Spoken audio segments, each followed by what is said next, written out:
Chapter 876. Chi Nemo suppressed the thoughts in his mind. When there was only warmth left, he pulled her into his arms. Bojo paused. She was surrounded by the almighty scent, the scent of tobacco mixed with a hint of alcohol. It wasn't heavy, but when mixed with the scent of plants, it was indescribably pleasant. It was easy to lower one's guard. But the almighty's hand went numb. Bojo tried to dodge, but she was pressed down. However, she was pressed down, and a faint voice said, "You don't want to wear your clothes anymore." Ever since the Almighty had entered, she had noticed the thing in his hand. She reached for it. Chi Nemo shifted his hand away, his gaze deep. Stay. What did he mean by stay? Bojo arched a brow. His long and fair fingers drew out a white strip. That was. Bojo's ears turned red. She knew what the Almighty was about to do. He tore her jacket and went around her back, his voice right beside her. Do you know that this will stop you from growing? What growing? Bojo dodged the cold and numbing breath. She felt her chest tighten. She stopped talking and his fingers slid down her body. Anyone would want to retaliate after being manipulated like that. Chi Nemo pressed down on Bojo's raised wrist slowly. Do I need to remind you that you slept with me for free? I'm just helping you wear your clothes. Why aren't you willing? Do you want Madame Zhang to send the clothes over personally and see you naked on my bed? MH. Bojo arched a brow.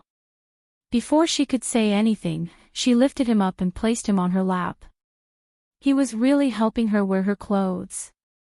But when his fingers brushed past certain areas, her face was so red it looked like it was going to bleed.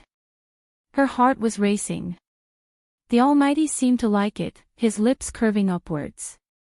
She bit her lips, the corners of her eyes glistening as she watched the man's sculpted side profile.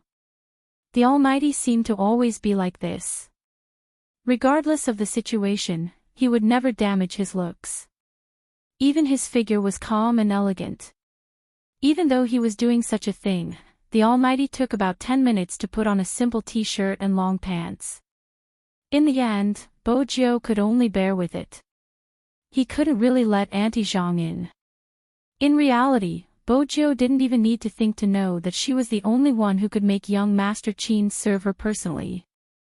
It would be a lie if the cat said that it was not jealous. The princess raised its big face and deeply felt that it had lost its master's love for it. What do you want to do with the sheets? Chi Nemo tilted his head and asked the person on his lap. The coldness in his eyes lessened. Surprisingly, it felt good to help a certain someone put on clothes. He could try it every day in the future. Of course, the prerequisite was that this person was obedient enough. With this in mind, Chi Nemo's gaze deepened. Wash it. At this moment, Bojo felt as though she had armor. She could finally roll up her sleeves and face the Almighty head-on. She had to remind him that this was her first time as well. But the Almighty's shamelessness was right here. At this moment, he stood up and glanced at her, his voice faint. Auntie Zhang made your favorite pork ribs. Go down and eat first, I'll wash the sheets. As the Almighty spoke, he rolled up the sleeves of his shirt twice, revealing his porcelain and beautiful wrist. He was like a walking mannequin hanger. He picked up the bedsheets and strolled into the bathroom. Bojo hesitated for a moment before following him. She stood at the bathroom door and watched the Almighty's next actions. It was very orderly. Since young, Bojo had admired people who could do housework well. Not to mention the Almighty, who was handsome, had a good aura and was good at work. Chi Nemo seemed to have caught sight of a certain someone. His beautiful brows arched. Actually, it was hard not to see that face. That face was blushed by the heavens and had a strong presence. Even though the color of her hair had changed, she was much more obedient. But there were some people who couldn't change their arrogant aura. Indeed, she didn't seem like a girl. He couldn't be blamed for not recognizing her. Of course, that wasn't the case.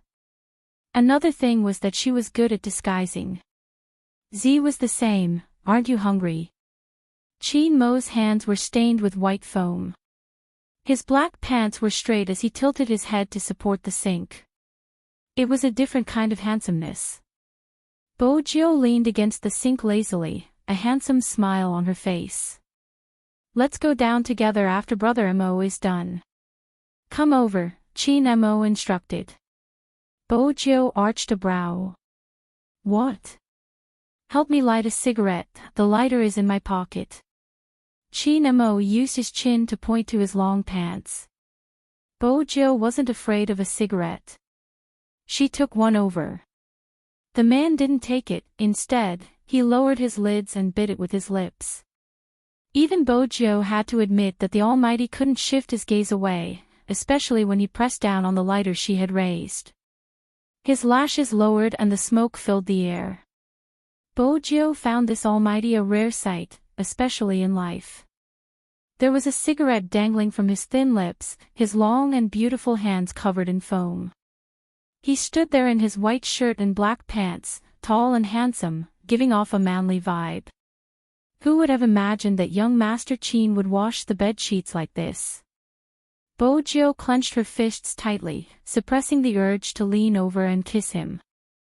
She blushed for a long time, turning one round. When she turned the second round, Qin Mo glanced up. Qin Mo lifted his lids. She must have washed the bedsheets clean, water dripping from her fingertips.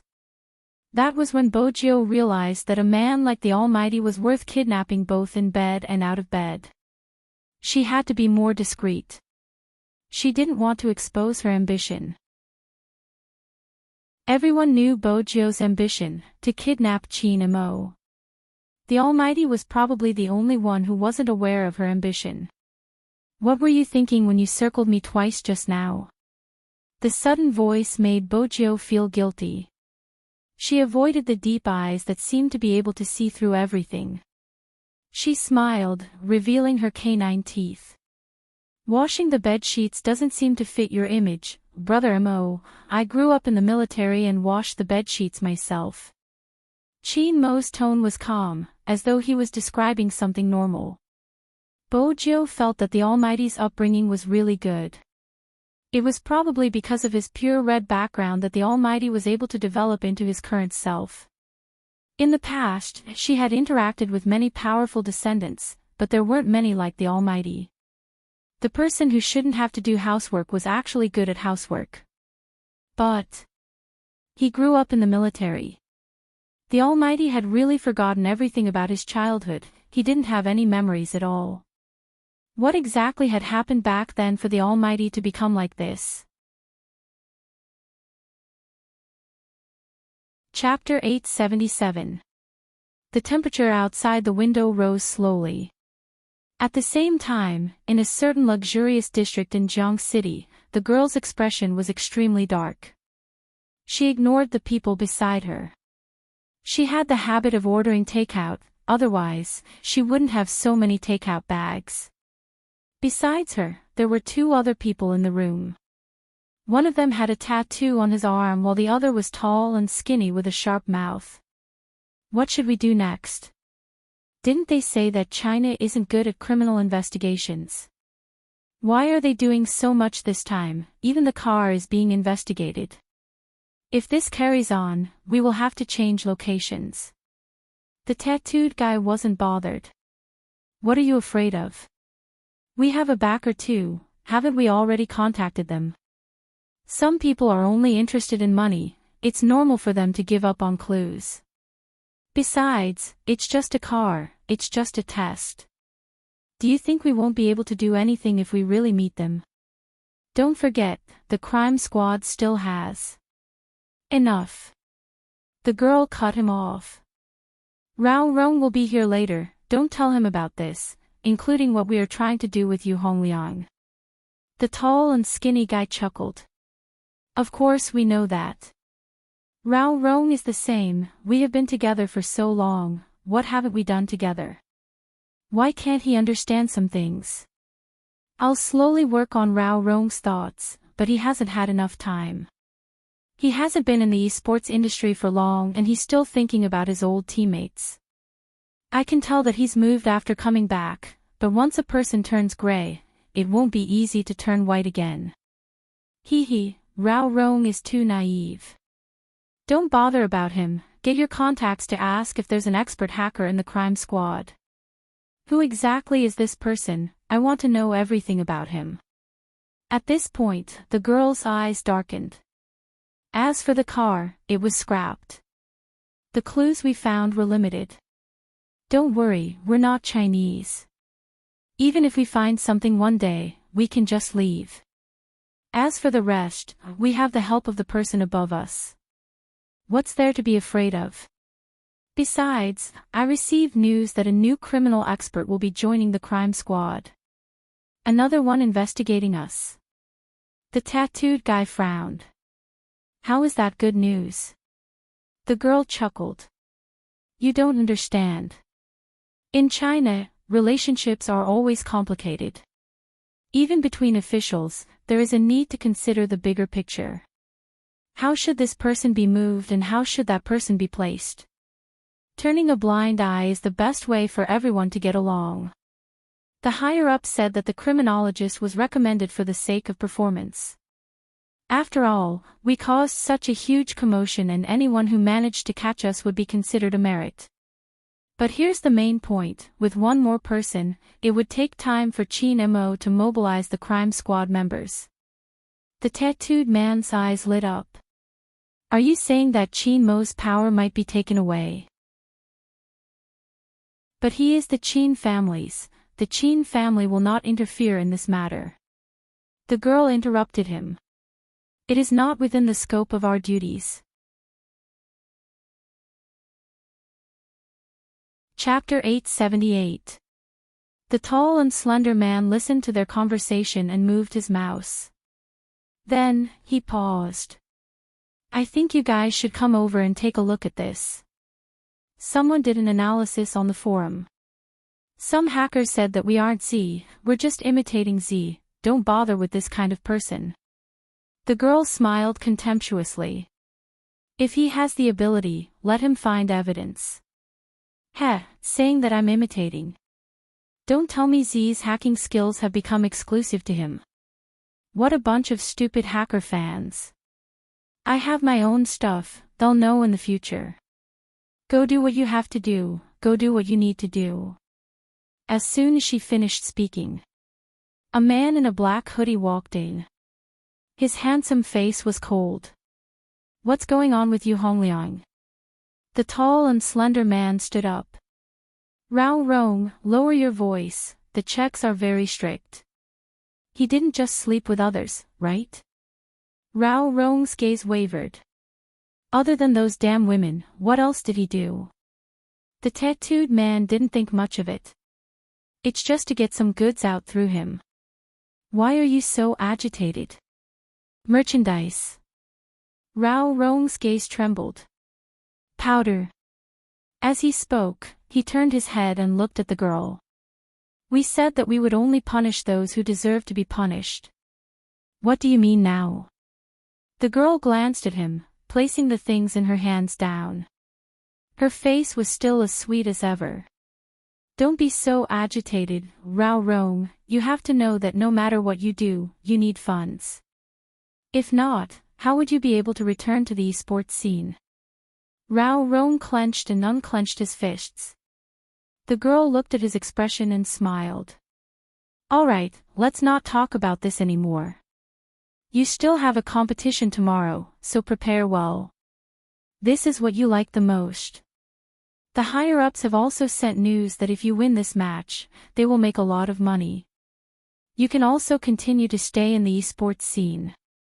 The club has already prepared to renew your contract. In the future, not only will you be able to compete, but you will also be able to do some live broadcasts. Rao Rong glanced at her, retracting his hand. I only compete. Alright. I'll just play in the competition. The tall and slender man interjected, placing his arm on the man's shoulder. What's wrong with you, Hongliang? If those women behaved themselves a little and didn't go after those rich men, this wouldn't have happened, right? There are always people who make things like ice powder. Now that the checks are strict, we won't sell too much. Rao Rong tilted his face. He was dressed in black, his gaze deep. I've said it before, I won't lay my hands on ordinary people unless they deserve to die. With that, Rao Rong pushed him away and walked out of the apartment. Gee! Do you really think you're a plaything? The tattooed man didn't have a good temper. He glared at Rao Rong's back view, his eyes filled with malice. Why do we need such a person to join us? The girl wasn't happy, but she knew the effect she had to achieve. Because of his identity and his understanding of Qin Mo's tactics, 100 crimes committed by a stranger can't be compared to a single crime committed by someone close to you. This is the most effective way to deal with Qin Mo. Rao Rong's emotions aren't stable right now. There are some things that we need you to do. Spade Z, the member of Supreme Alliance's starting lineup, help him create more trouble. We should prepare for a real sacrifice, to let Qin Mo know that there are some things he can't do. In order to obtain a person, one must first destroy them.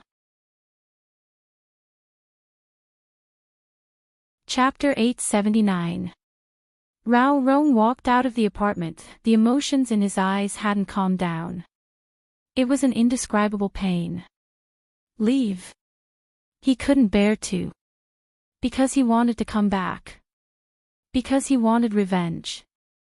But he had assumed that the revenge would be in the esports arena, using the strength that those people had mocked him in the past to decide the outcome. And those black-hearted businessmen who had been protected. But he was getting more and more confused about what he was doing. The phone in his pocket kept ringing. Rao Rong slid the screen open, Lin Chintao's voice coming from the other side, the liveliness almost warm. Captain, where are you? Everyone is waiting for you. Hurry back and bring me a bowl of fried noodles. I'm afraid I'll be hungry after a 2-hour train ride. I heard Supreme Alliance will be in another carriage. I'll only be able to play with Spade Z and the others after I'm full. I have to win in terms of aura. Rao Rong didn't say a word.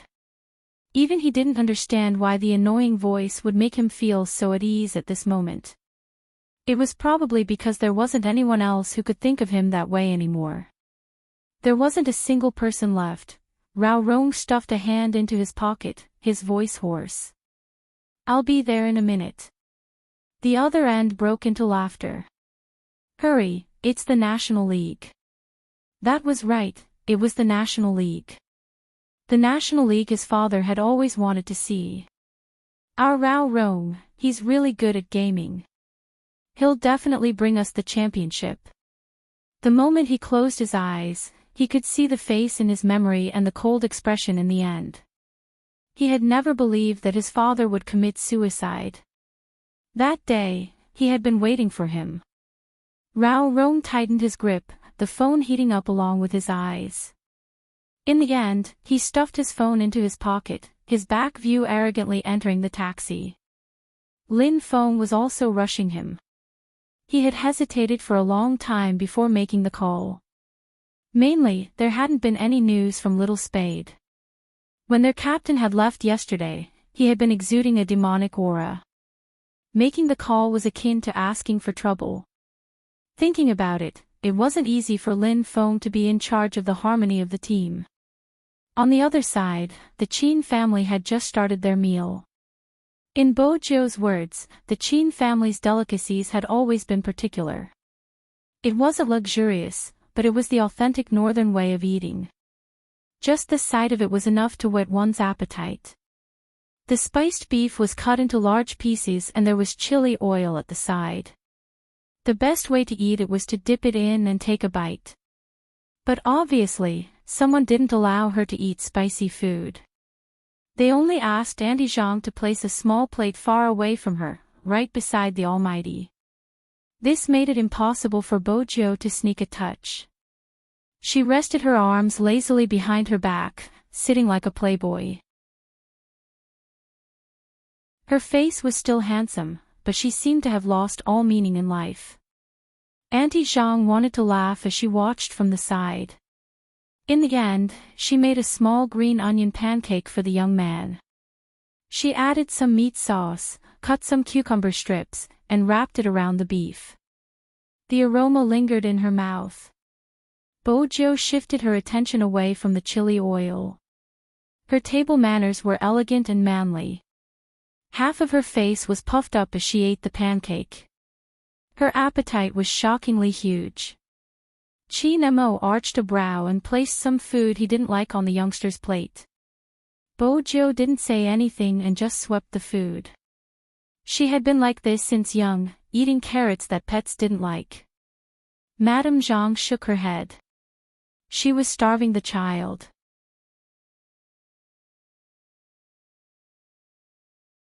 Chapter 880. Chi Nemo scooped soup for the youngster while placing his phone on the dining table. Lin Feng's call came in at this moment. Bojo paused when she saw the caller ID. She arched a brow and said playfully, "Senior Lin, pick it up."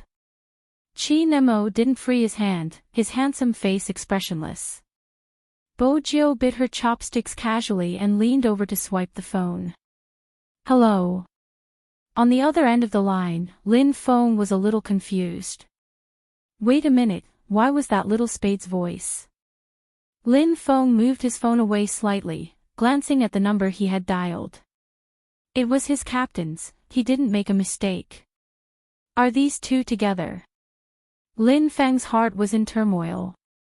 How could they be together so soon?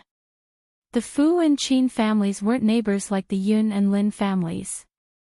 It wasn't even an hour's drive away.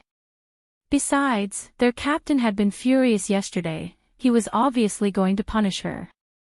Little Spade. Lin Feng asked for confirmation. Bojo smiled devilishly. That's me. You're actually able to stay by captain's side unscathed. Lin Feng couldn't help sighing.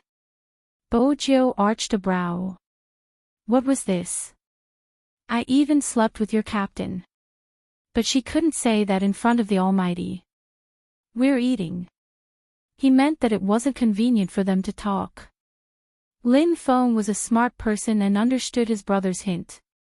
Come to the train station after you and Captain are done, the train is at 2 p.m. We'll talk on WeChat. Bojo was curious about what Lin Feng wanted to say. The moment she turned on her phone, her WeChat vibrated. Chi Nemo lifted his lids and swept a glance at the youngster. He could roughly guess who had sent the message. His deep gaze shifted away. It was good to let Lin Feng teach this fellow a lesson. Otherwise, she would just throw her uniform away and leave. Lin Feng's main attack. Little Spade, just confess. Where did you go after the competition yesterday? You have no idea how awful Captain's expression was. I even suspected he was going to dig 3 feet into the ground to teach you a lesson. He didn't just dig 3 feet into the ground, he even blocked the ceiling, preventing me from displaying my handsomeness. This was something Bojo couldn't say, so she asked, why did you change your WeChat ID? Main attack. Where was the attack? It's all because of Hu F***ck, I suddenly feel that he's really scary. Lin Feng paused for a moment, then said, let me put it this way. Some time ago, during the school exam, it was just like usual. I was first and he was second. How many years has it been? Ever since junior high school, it has always been like this. After all, there are some big questions that he doesn't know how to solve. But in the end, this morning, I took a look at his draft. He wrote all the big questions and they were all correct. Tell me, what is this person thinking? Bojo glanced at the message. Since she had slept with the Almighty, she understood the basic thought process. She replied in a comforting tone, Senior, it wasn't easy for you to survive until now without sleeping with Almighty Yun. Ever since she was young, she had always given in to one person. Wasn't it all for the sake of eating it in the end? Just like how she treated the Almighty. Chapter 881. Would you be able to sleep with Yun Hu with just 3 of you? Bo Jiao was doubtful of Lin Feng's fighting ability, but in order for Almighty Yun to sleep with Lin Feng, she suggested, you can try and sleep with him, let's see who can sleep with him. No matter how naive Lin Feng was, he wouldn't use this as a test. He hadn't forgotten what Yun Hu had done when he had entered the room that day. That huge fellow had been terrifying. How exactly did he develop? He had even sneaked a peek at his diet to see what he had eaten. He hadn't eaten any chives either. F***ck, if it was real. No, it couldn't be real. Lin Feng was irritated and replied, why don't you try it out with Captain and see who can sleep with whom? Is there a need to try? Bo Jiao didn't want to brag about sleeping with the Almighty as it would attract too much hatred. I'm still eating, let's not talk about it. Lin Feng replied, wait a minute. What? Bo Jiao arched a brow. Lin Feng coughed lightly. It's like this, I've been doubting my own charm recently. Don't worry, to Almighty Yun, you don't have to do anything and your charm will still be there. Bo Jiao smiled devilishly. Lin Feng replied, I'm not talking about him, someone else. Someone else. Bo Jiao paused. Who is it? A girl who confessed to me, she was too sincere, I couldn't reject her. Lin Feng's tone was obviously showing off. You don't know, but after I found out about this, I've been thinking about how to describe this to you guys so that you guys will believe that I'm not bragging. You guys? Bo Jiao arched a brow. How many people did you tell? A few in the Alliance chat, Lin Feng replied, sending an emoticon with a cigarette in its mouth. Bo Jiao chuckled. I thought you would persevere till the end of the National League, but now, Senior Lin, you're just forcing me to give in. Good luck, the Almighty and I are going out. After being reminded by the youngster, Lin Feng suddenly thought of something. For example, a certain someone had said that during the National League, it would be best for him not to find a girlfriend. Otherwise, it would affect his mood. If he was in a bad mood, his skills might also drop. This was clearly a threat. He was someone who cared about the whole team, so he should reject the girl first. First of all, he wasn't afraid of anyone. Let's do that. Lin Feng thought hard for a while and said seriously, for any sports player, playing games is the most important thing, so I'm sorry, I can only disappoint your love. After sending this reply, Lin Feng took a look at the Alliance group chat. What worried them the most was that Yun Hu didn't say anything in the group even though he was there. So, did the other party see his words just now? Lin Feng thought about it and decided to test the waters from the side. He opened a private WeChat chat window. Bro, how about we play a game? What are we playing? Instant reply. In other words, he had been staring at his phone screen the whole time. What about the group chat? Lin Feng scratched his head. Yun Hu sent another message. What are you playing? Lin Feng, how about I compliment you and you compliment me? Yun Hu replied, sure, you go first. Lin Feng, you're so handsome. You have good taste, Yun Hu replied.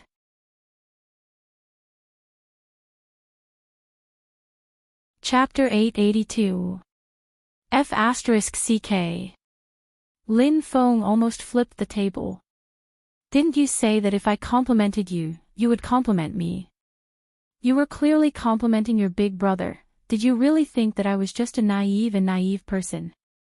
I also have the ability to analyze words, understand. Lin Feng was just about to rise when Yun Hu sent another message. Yun Hu sent another message. I heard someone confess to you. Lin Feng's rising heart shrank a little, but he replied righteously, I already rejected her. Are you happy to be confessed to? Yunhu's eyes dimmed as he typed slowly. Lin Feng felt that it would be too fake to say that he wasn't happy at this moment, he was simply secretly happy. We are all men, we all know that I would definitely be happy to be confessed to. Yunhu arched a brow and replied, Is that so? Then why did you frown when I confessed to you and even fought with me? Lin Feng wanted to jump again when he saw that message. How could it be the same? You confessed to me so that you could sleep with me. You confessed to me so that you could sleep with me. Who wanted to sleep with me? There was a fundamental difference, all right. Unfortunately, before Lin Feng could express his thoughts, Yunhu sent another message. Since you guys like to be confessed to, I can confess once a day if you can take it. Lin Feng recalled the scene of Yunhu confessing to him. He really had enough. He hung up his phone and didn't want to speak anymore. But he obviously couldn't remain silent. Because the moment he threw his phone on the table, he heard his mother praising someone in the living room. You've become even more handsome. Your face is completely different from our little Fangs, it's sharp and handsome. Lin Feng, he was handsome too. Who exactly was his biological son? You guys are going to another city for a competition today, right? Have a good competition. The main thing is to keep an eye on little Feng. Auntie has a feeling that something has been bothering him recently. Mother Lin was born beautiful and wore a professional suit. She was over 50 years old, but her skin was very fair. It could be seen from whom Lin Feng had inherited his good looks. However, at this moment, Mother Lin seemed to want to say something but stopped herself. Yun, who had always been calm and knew what she was talking about. He didn't finish his sentence, carrying his backpack on one shoulder. There was a laptop and mechanical keyboard in the bag, but he didn't seem tired at all. At this moment, his height gave him the advantage. Did he do something to make Auntie worry again? Come here. Mother Lin glanced around before pulling Yunhu to the side. She lowered her voice and said, It's like this. This morning, when I was helping little Feng pack his things, I suddenly saw a book. That book. The content is about the psychological trends of people with unique sexual orientations. There are also some physiological analyses. Even though I heard that guys who like to play games like to play as female characters, it shouldn't affect little Feng's sexual orientation. What exactly is wrong with him? Yunhu tightened his grip on the strap of his backpack. He knew why that guy was reading those books. Lin Feng was reading them on his behalf. He wanted to know if his sexual orientation could be cured. Auntie, don't worry, he is probably just curious. I'll talk to him. Mother Lin smiled. I'll be at ease with you helping him. Yunhu didn't know how to deal with that guy when his elder entrusted him with such a task. At this moment, Lin Feng hurriedly ran down the stairs. His black trousers were half rolled up, revealing a portion of his calves. This person's hairstyle was similar to his temperament, always curly. Fortunately, he had inherited it well, or else such a coarse man would not have the characteristics of a straight man. Lin Feng basically had all the characteristics of a straight man, including the jealousy of other people's children. Mom, people who don't know might think I was adopted. If you really like Lin Hu, you can urge him to find a partner in the future. Don't always urge me. Lin Feng jumped down with a gust of wind.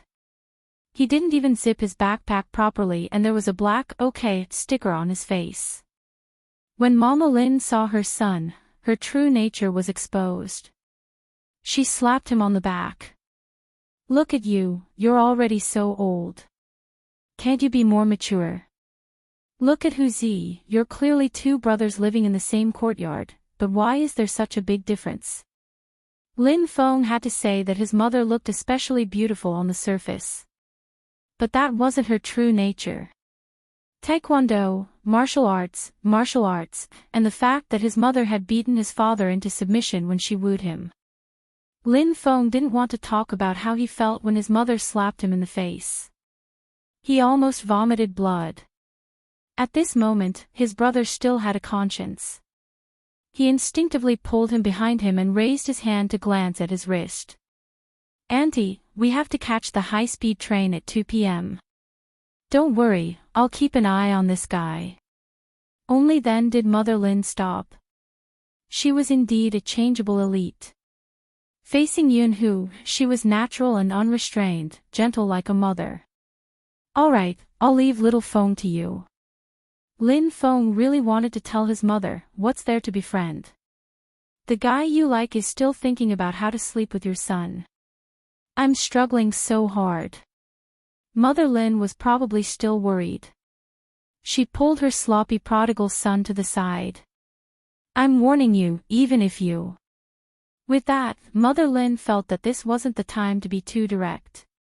She could only be more reserved. "Don't be picky when you're hungry. Don't bully anyone, especially Lin Hu, even if he's handsome, understand? Bear with it at night and don't do anything out of line." Lin Feng really didn't understand. What did she mean by, "be picky when you're hungry"?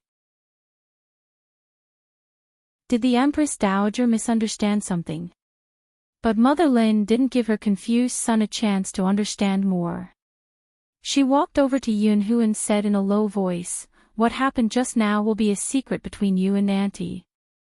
You know that little Feng has been stubborn since he was young. He's only in his early 20s and his ability to accept new things. I've tried to understand him, but he's probably just confused and doesn't feel threatened. But if he dares to do anything to you, tell Auntie. If it really doesn't work, he might be good at fighting since he's been training with me since he was young, but in fact, his legs turned to jelly. Remember this when you need to retaliate."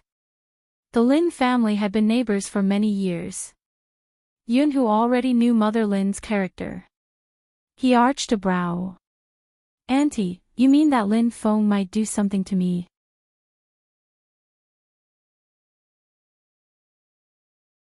Chapter 883. Yunhu's expression didn't change as he listened.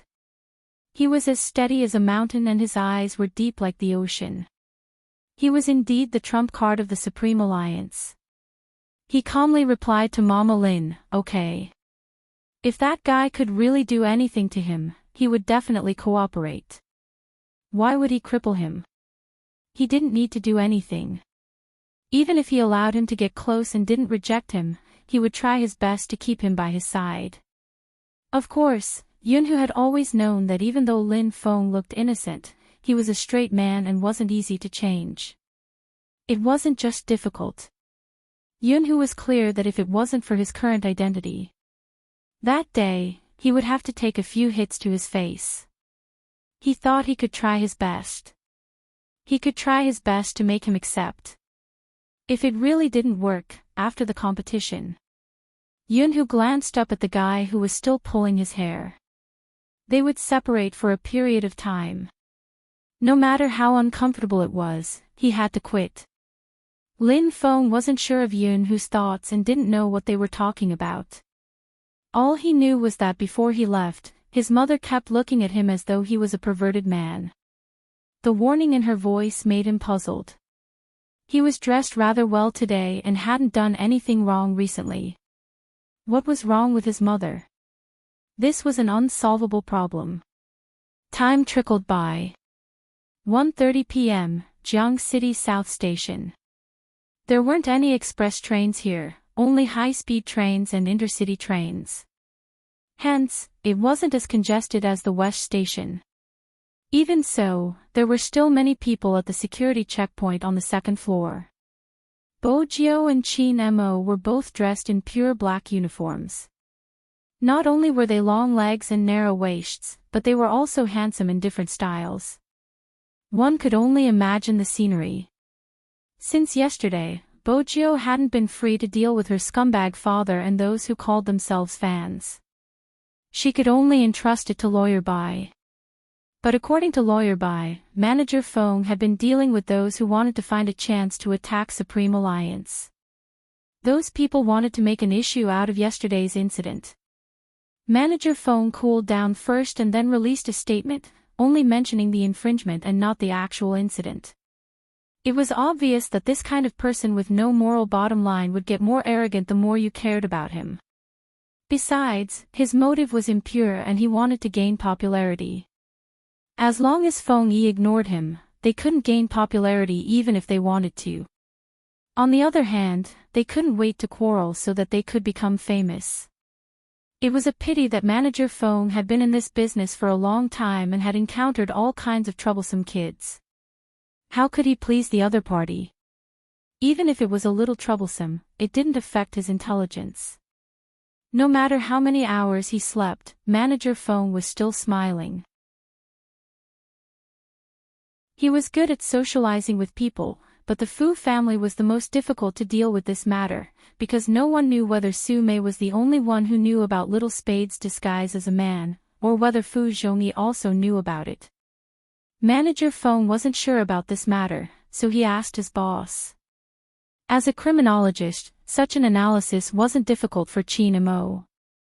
He replied calmly, if Fu Zhongyi knew about this, he wouldn't be in such a state. He would definitely expose it to the media. That's something a businessman like him would do. Manager Feng also found it hard to understand. This is the first time I've seen someone treat their own child like this. Fu Zhongyi has become like this because of Su Mei. Even without Su Mei, Fu Zhongyi's nature is the same. It was rare that Qin Mo didn't hang up immediately. Selfish, lustful and greedy, abandoning his wife. At that time, Qin Mo had been thinking, if that was the case, it was not surprising that the guy had become like this. It was even less surprising that he wanted to do something with hacking skills. But even so, Qin Mo glanced over and sat in the resting area, his fingers tapping on the keyboard. He still felt that something was amiss. Bojiu wasn't aware that the Almighty had his eyes on her again. She sucked on her lollipop, her silver hair covered with a black cap. The cap was facing backwards, looking refreshing. That kind of handsomeness would naturally attract the attention of others. After all, he wasn't a celebrity and wasn't that famous. It wasn't so exaggerated that everyone knew the two of them. After all, esports had yet to become the era of true stars. However, none of these reasons could stop his handsomeness. If Qin Mo's face was suitable to be photographed in a high-end magazine, then Bojiu's face was suitable to be remembered. Once, when Spade Z had first appeared, the first thing the media had said when they had seen the youngster's appearance and skills was, "This youngster will definitely be popular in the future." Now, that sentence had come true. It was really popular. They had only been sitting there for a few minutes, but it had already caused quite a commotion. Most of it came from the girls. But it was thanks to everyone's enthusiasm. It allowed the other members, especially Shui Yaoyao, to see the waiting area where they were about to board the bus. But this time, Shui Yaoyao hadn't come alone. After a family reunion dinner, Uncle Jiang had insisted that Jiang Zhua send her off. She had rejected him twice, and just as she was about to reject him for the third time, he had already picked up his keys and left. This way, Shui Yaoyao couldn't reject him anymore. Otherwise, everyone would be able to see that there was something wrong with her and Jiang Zhua. It hadn't been easy for the relationship between the family to recover. Even though her mother hadn't said it, Shui Yaoyao could tell that her mother had been doing well recently. It was probably because Jiang Zhua's resistance towards them had lessened. But it wasn't suitable for anyone to know about her and Jiang Zhua, not to mention the elders. Especially her current relationship with Jiang Zhua. Yesterday, when she had slept in the Jiang family's house, Jiang Zhua had sneaked into her room after the lights had been switched off. The agreement between the two of them would last for a long time. She understood even if he didn't say it. Hence, it wasn't suitable for their parents to know. He probably wouldn't let Uncle Jiang know either. Shui Yaoyao knew what she was to Jiangzhua. But Shui Yaoyao didn't understand why he wanted her. If he was willing, there would be many girls who would sign such an agreement with him. But she still vaguely knew because he had said, "You won't pester me." It was probably because she didn't pester him. Regardless, Shui Yaoyao's heart was as calm as still water. And she also knew that the Jiang family's relatives had started to look for a marriage partner for Jiangzhua. That way, the agreement might end earlier. At this moment, Bo Jiu saw Shui Yaoyao. She stretched out her arm and hooked it at Shui Yaoyao, her lips curved devilishly.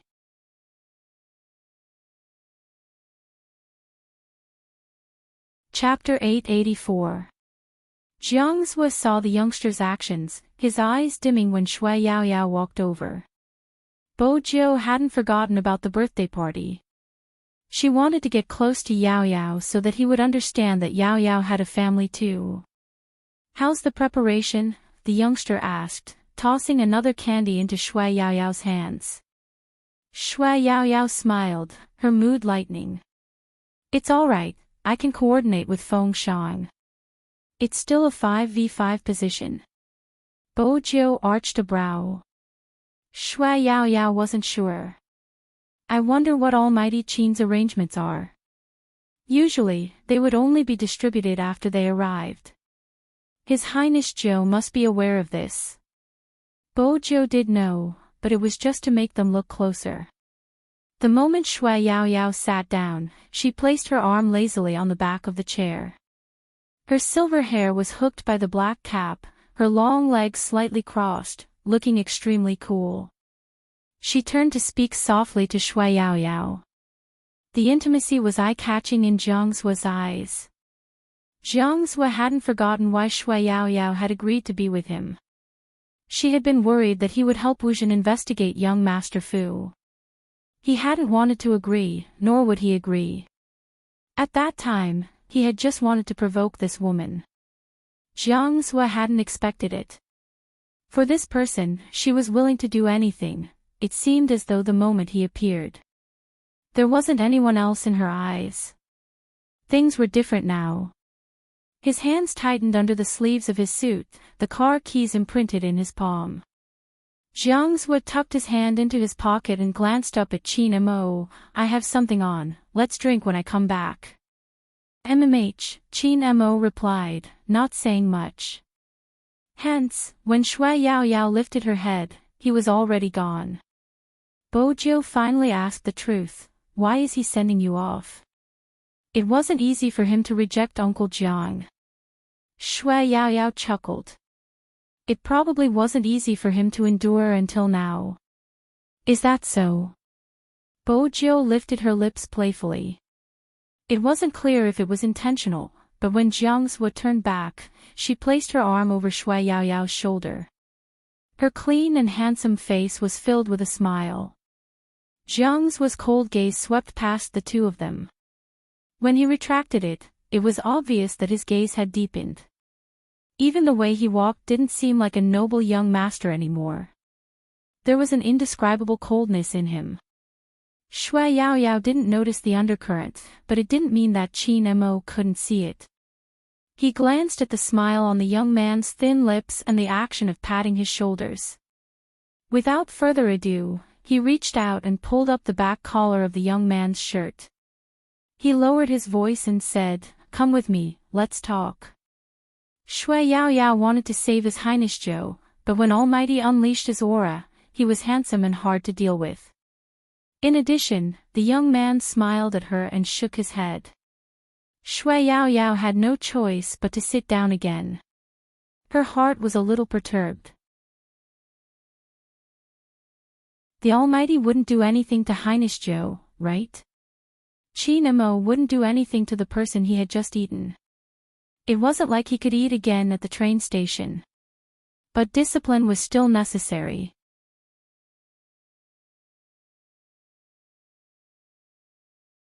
Chapter 885. Bo Jiu arched a brow, her fingers moving. When she flipped over, her clothes fluttered in the wind, swapping their positions suavely. She seemed excited and mischievous. Do you want a kiss? Chi-Nemo glanced at the person pressing down on his shoulder, his eyes sweeping downwards. Are you trying to avoid my question? What question? Bojiu glanced at the Almighty's expression. I was just provoking young Master Jiang to prevent Yao Yao from being taken advantage of in the future. It isn't easy to survive in a wealthy family, I'm just being considerate for my team member. If you're in a bad mood, it might affect tomorrow's competition. Chi-Nemo glanced at her. Does that mean you're in the right? Humility is a virtue. Bojiu smiled, enjoying the feeling of being pressed against the wall. Everyone knew about the high-speed rail station, there weren't any blind spots. This position could be temporarily invisible, but it was impossible to be invisible forever. The passers-by glanced over instinctively, gossiping was human nature. For example, they were now very clear in their hearts. How could a beautiful young man press a very imposing man against the wall? Bojiu enjoyed the gazes as it proved that she was better than the Almighty in certain aspects, right? Due to the difference in height, Chi-Nemo had to lower his lids when he looked at the youngster. His gaze swept over her curved lips, his voice calm. Since that's the case, let's go back to the previous question, what if I say yes? What do you want? Bojiu hadn't reacted. Just then, someone pressed down on the brim of her hat, lifted her up, and kissed her. The tip of her tongue entered, the slightly cold minty tobacco scent sucking in all the air. Bojiu's hat was obviously useful, it could cover their faces. But because of that, no one would disturb them. The kiss lasted for a long time, making her blood race. When the sound of her heart rang, he pressed his lips against hers and gently kissed her twice. His voice traveled over, kiss. Bojiu felt that she was at a disadvantage this time. The kiss she had imagined wasn't supposed to be like this. She had already pressed the Almighty against the wall, shouldn't she be the one in control? Fortunately, the kiss ended. It wasn't just Supreme Alliance's group, Lin Chintao's group had arrived as well. Just as Lin Feng was about to buy a bottle of water from the vending machine, he saw something he shouldn't have seen. The naive and innocent him was stunned. He forgot to move. Chi-Nemo glanced over, his gaze cold. Lin Feng immediately came back to his senses. With a serious expression, he said, "Leader, I didn't see anything.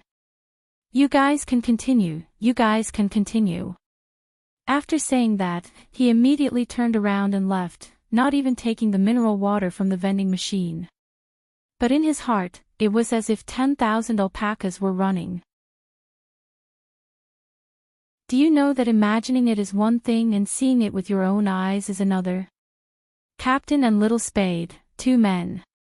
F***ck, this was a devastating scene for a straight man. He felt that his wife was leaving him. What was going on, what was going on? But, could it be because both of them were very handsome? He actually found it a little pleasing to the eye. Mainly, Little Spade was too daring. He actually kissed the captain forcefully in a corner.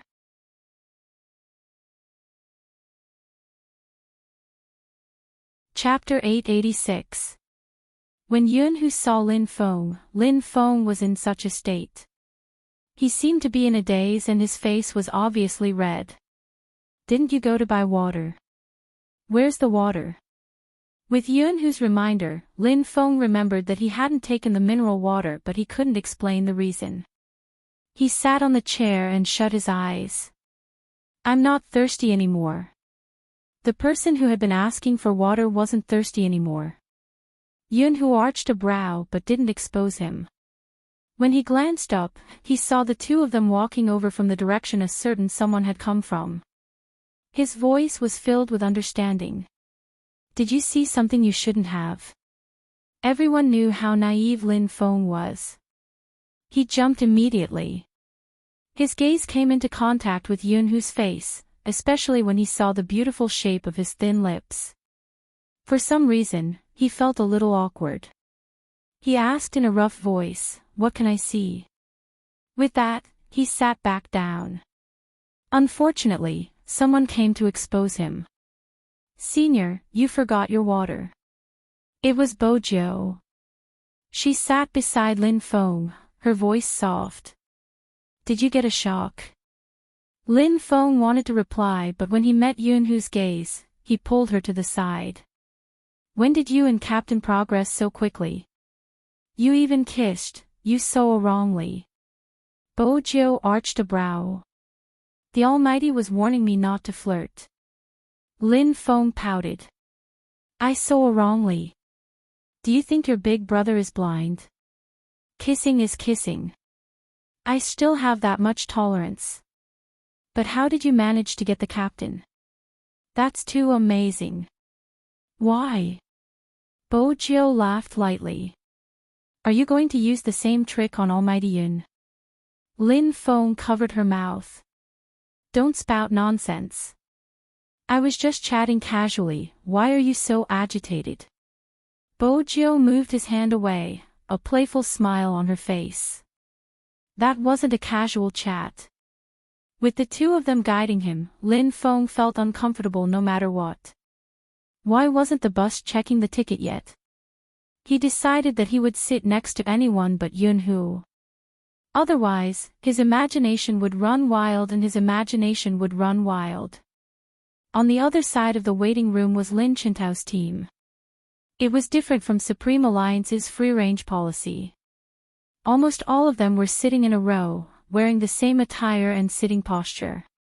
With the club's agent and assistant leading the way, the atmosphere was very strong. However, the atmosphere was too tense. Even someone as talkative as Lin Chintao didn't come over to greet Bojo. Instead, he glanced over. There seemed to be a lot of things to say in that one glance. It was really hard on this chatterbox. Bojo stuffed a hand into her pocket, the candy in her mouth. When she bit down, she realized that her lips were slightly swollen. She licked them and when she met the Almighty's gaze, she stretched. She was used to being free and unrestrained. She really didn't fit in with a professionally sports team that had strict control. It could only be said that their styles were not the same. Bojo hadn't expected him to come out of such a place. Now, it seemed that this was not the case. The teams were already calling out names.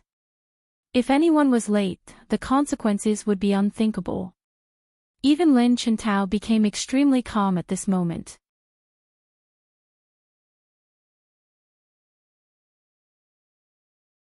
Chapter 887. Rao Rong was still the same as before, sitting at the front of the team. It was obvious that most of the team respected him. Especially Lin Chintao, he was practically reliant on him. But why was his whereabouts so suspicious? And was it really a coincidence that he had appeared at the cinema yesterday? Bojo pondered over the matter, her gaze meeting Rao Rong's. Through the crowd, Rao Rong's gaze deepened. He must have sensed someone looking at him. Bojo smiled, unperturbed. Rao Rong's expression didn't change, he averted his gaze and lowered his gaze. In reality, Rao Rong had never intended to guard against her. He had placed all his precautions on Qin Mo. After yesterday's incident, Rao Rong finally understood how dangerous profiling was for them. Rao Rong wouldn't show it no matter how bad his mood was. Even though he wasn't sure what was going on, he didn't show it. His phone was ringing, and it was obvious who had sent the message. Rao Rong didn't turn his phone on, his gaze on his manager as he listened to the rest of the team. But things didn't always go smoothly for a famous team. For example, the competition. All the playing order was determined by the club's coach, as well as the people above. For the first match of the 1v1, everyone assumed Rao Rong would be the one to fight. After all, he was the only one who could go toe-to-toe with Qin Mo. But Supreme Alliance wasn't aware of it. The club handed the 1v1 match over to a very young person who liked to play as a warrior. There was a hint of a smile in his eyes as he swept Rao Rong a glance. Lifting his chin, he accepted the responsibility. Lin Chintao wanted to stand up when he saw the outcome. Rao Rong reached out to press him down, his voice calm. Don't let Supreme Alliance see the conflict between us. Lin Chintao tightened his fists, turning his head and punching him viciously. He really did not expect that one day, the captain would receive such treatment. How could the newbie win the 1v1? Was it because his father was an investor? Lin Chintao was infuriated, the anger emanating from his body. His eyes turned red but he remained silent. Sometimes, even in esports, someone had to compromise in order to keep the team going. And that person had always been the one who had sacrificed more for the team. This atmosphere did not last long. Fortunately, the ticketing on the high-speed rail had already begun, so the conflict did not intensify. Rao Rong was the first to stand up, followed by his teammates. The two teams met at the ticket gate. Sparks flew from the collision. Even before the match began, there was already the momentum of a dragon and tiger fighting for supremacy. Neither of the two captains was weak. It was the same for the team members. Everyone knew that this would be the most anticipated match in the national finals. The confrontation between Rao Rong and Qin Imo. The confrontation between Lin Chintao and Bo Jiao. Who is the strongest leader? Who was the strongest assassin? Which team was more qualified to challenge Xiangnan? This battle was of utmost importance. Due to the strong presence of the two teams, and the fact that they were all young and handsome, the two teams were too eye-catching. Many people in the queue were watching. Compared to the other party, Supreme Alliance obviously didn't have any commercial organizations following them. Qin Imo said, "Let's go."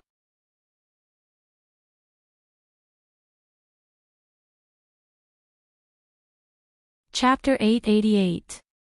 It was a 3-hour journey. At the start, Lin Chintao had intended to cause a ruckus in Spade Z's carriage. But now, he wasn't in the mood. He glanced out of the window and when he couldn't take it anymore, he turned towards Rao Rong. "Captain, Li Nuo's skills aren't enough to stop Qin Imo. If we send him out first, we will definitely lose."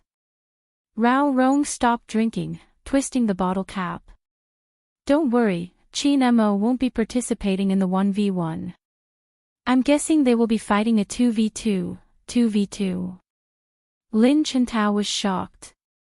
Qin Imo has never fought a 2v2. Rao Rong chuckled lightly. That was in the past. Don't we have Spade Z now? Why don't we have a 2v2 as well? Lin Chintao almost jumped in excitement. I definitely won't drag down Captain's fighting strength. Next, it was another round of nagging. Most of them were talking about how he would specially target Little Spade after the competition started and how he was the most handsome person in esports. He watched as the person beside him returned to his usual self. Rao Rong glanced into the distance. Sometimes, it was troublesome but it was the best. Lin Feng, who was in the other carriage, wasn't feeling as good. He was frustrated. How hard was it to change seats? They weren't even on the same team and he didn't know how to save him. He tilted his head, meeting Yunhu's gaze. Lin Feng's seat was near the window, making it inconvenient to leave. He grabbed a book and placed it on his face, preventing him from imagining something he shouldn't be imagining. Yunhu adjusted his seat, stood up, and headed towards the dining car. At least, that was how it looked to others. But in reality, he only left after the youngster left. Bo Jiao was smart. She stopped absent-mindedly when she noticed someone following behind her. She turned on the tap, pretending to wash her hands. When she glanced up, she caught sight of the person in the mirror. Yunhu wasn't tactful, his voice calm. What exactly happened when he went to buy water? Bo Jiao smiled devilishly, still wearing her hat. Senior Lin, haven't you recovered? It's nothing, I just kissed Captain. No matter how composed Yun-Hu was, he couldn't help but raise his eyebrows when he heard this. Bo-Jio leaned over. This is good news for Almighty Yun, it has enlightened him. He will probably be thinking about this the entire night when his team is resting. Yun-Hu glanced at the youngster. The next time you do anything with Captain, try to avoid it.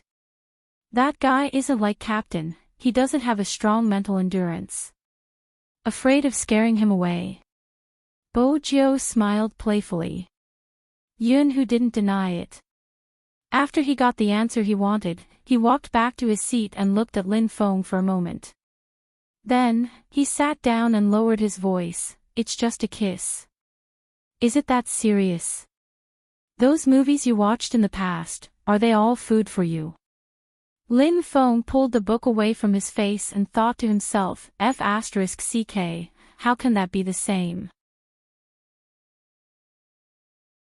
What kind of film am I playing? What were they looking at now? I'm starting to doubt my life, do you understand? But in the end, Lin Feng didn't say anything. He tilted his head and thought about life calmly.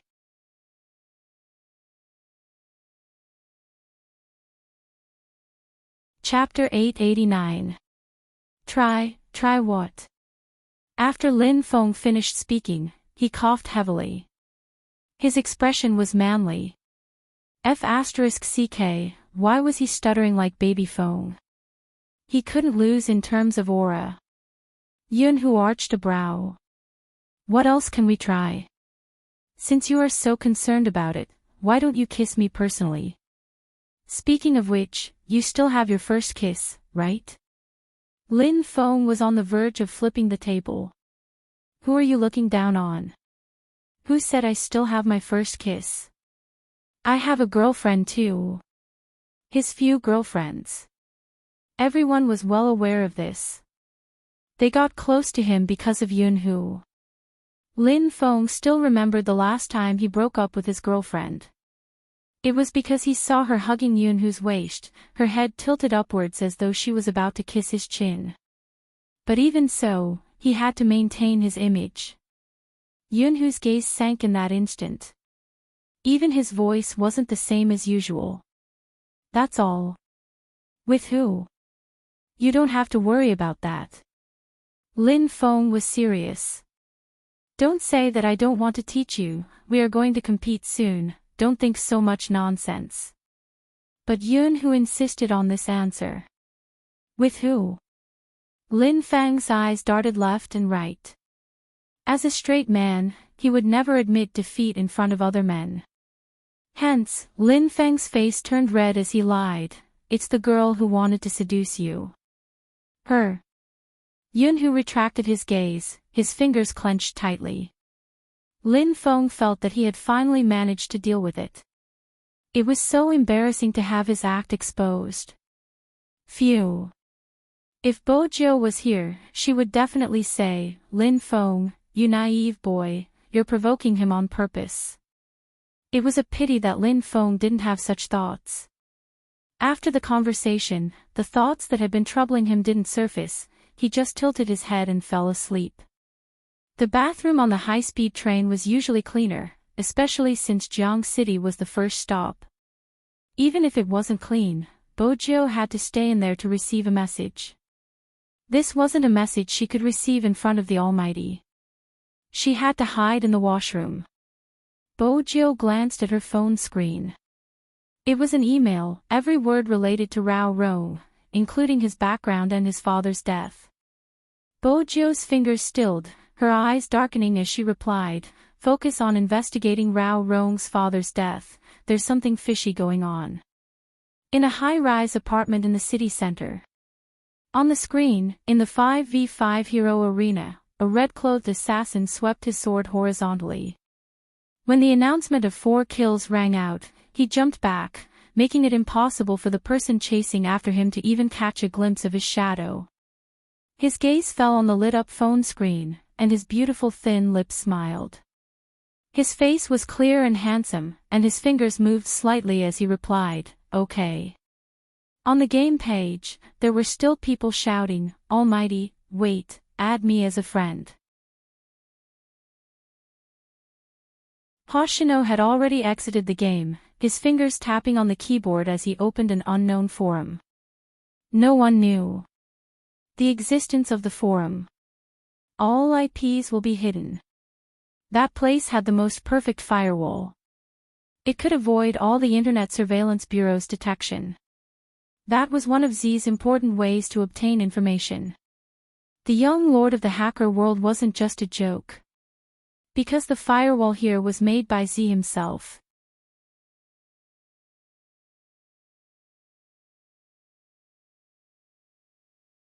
Chapter 890. Just like before, Hoshino contacted one of the hackers and got the information. Of course, the reward here wasn't money, but other things that the hacker needed.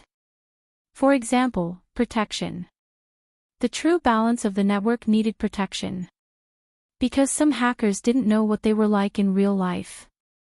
They could be office workers who already had children, cashiers in internet cafes who cleaned their keyboards, or even otakus who liked to play games. But today, the forum was different. Z hadn't been logged in for a long time. Because it was grayed out, people would guess. Was the person who appeared recently Z? Some said yes, some said no. Different opinions. Hoshino looked at the content and didn't say anything. Because even if this was the world of hackers, not everyone in this world was harmless. He silently cast the net and retreated. There was a rule here, and that was to keep it a secret. There was a mess here, but no one dared to leak any information. This was because once the news got out, that person would definitely suffer the wrath of the entire hacker world. This was because this was where they had the most freedom. They still had a real life, and it was a matter of principle not to reveal each other's identities. It was because someone had leaked information about the people here that Z had built a firewall. No one could find the real IP address of the other party, unless Z went to check it himself. Back then, Z didn't go easy on the person who leaked information. After finding the real person, she dealt with him accordingly. To the hackers, the person who leaked information was undoubtedly an executioner. He wanted to use the information in exchange for some benefits, no matter how many people he would kill. And this person was none other than the girl's brother, the brother of the girl who impersonated Z. So, how could the girl not appear here? The girl was smart, and she never messed around in certain matters. But if she became Z, it would be different. As the owner of this place, she would have the right to listen to all the information. She had to be patient. Even if she wanted to take revenge on the hackers who said her skills weren't up to par, she had to endure it. Because she knew that now wasn't the right time. She had carefully prepared this plan for many years. It was to imitate first, and when the time was right, she could replace her. Another message appeared on the forum. Time passed little by little. When Bojo walked out of the bathroom, she saw Chin Emo standing at the end of the tunnel. The Almighty's words were always profound. For example, this time, he glanced at the young man and said in a calm voice, "I thought you were going to stay in there for as long as the high-speed train takes and then disappear into thin air." Bojo smiled. "Brother Emo, you're overthinking, it's just an upset stomach." "Is that so?" Chin Emo retracted his gaze, standing tall and straight. Even his back view seemed to have a deeper meaning. Usually, when the Almighty said, "Is that so?" it meant that he didn't believe her. It seemed like the Almighty's suspicions about her had never disappeared. He had to be more careful when he contacted Hoshino in the future. Nothing else happened during the rest of the journey. Because everyone was resting with their eyes closed, it was understandable that people would want to sleep at this time. Chin Emo sat beside the youngster, his eyes sweeping the youngster's side profile. His gaze flickered but he didn't say anything, reaching out to hold the youngster's hand. Bojo was half asleep, it wasn't possible for her to pull her hand out. She couldn't fight the drowsiness and when she tilted her head, it landed on Qin Mo's shoulder. This scene happened frequently. Logically speaking, the Supreme Alliance members were used to it. But Shui Yaoyao could see the difference. He felt that the two of them were getting closer. But at the same time, Almighty Qin seemed to be stricter with his supervision over Highness Zhou. At around 4 p.m., the high-speed train arrived at the station. When the Supreme Alliance members walked out lazily, Lin Chintao's team was already at the exit. This was probably the difference between having a businessman and not having one. The car that came to fetch them was still a high-end business car. Lin Feng was emboldened, turning towards Bo Jiu. "Little Spade, why don't you sit on Captain's thighs this time? You should cherish this opportunity." Bo Jiu chewed on the lollipop, her lips lifting into a mischievous smile. "I'll pass." "Senior Lin, why don't you sit on Almighty Yun's thighs to save space? Weren't you looking at Almighty Yun to find a chance to strike?" "F***ck, I'm a straight man, why would I strike?" When Lin Feng said this, he averted his gaze. He didn't have the intention to attack Yunhu, but he did think about how a person like Yunhu would kiss. At the end of the day, the youngster in front of him had forcefully pushed Captain in that position. Most importantly, he had witnessed it. Lin Feng also made up his mind. It would be better to stay away from Little Spade and the team in the future. What if he got used to seeing her like this? No, that wasn't right. Why would a straight man like him get used to it? The naive Lin Feng was annoyed by Bo Jiu's question. He pulled his hair with all his might. Bo Jiu smiled devilishly. Did he really think that her dark history was that easy to talk about? This time, Yunhu didn't save Lin Feng because he felt that a certain someone should be nurtured in this aspect. It would also save him the trouble of giving kisses to random people in the future. The moment he thought about how those lips had kissed someone else and how those hands had hugged someone else, no matter how Yunhu tried to console himself, he couldn't feel happy. Perhaps this was the feeling of falling in love with a straight man. Because he will never fall in love with you. Even if he could endure it for a while for the sake of his brother, he could not endure it forever. After a long time, he probably wouldn't even be able to endure it anymore. Yunhu clenched his fists tightly, watching the scenery outside the window. His jaw tightened and he remained silent. The Hotel Supreme Alliance stayed in was a local star-rated hotel. This was also Feng Yi's greatest success as a manager. Even though he wasn't there in person, everything else was well thought out. For example, this hotel had its own hot spring. Anyone who heard this would want to relax in the water before the match. Bo Jiu was no exception. But just as the youth took a step forward, the back of his collar was grabbed by someone.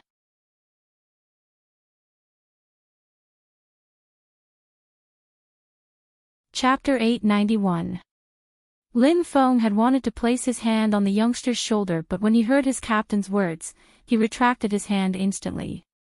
The others lifted their heads silently, watching the ceiling.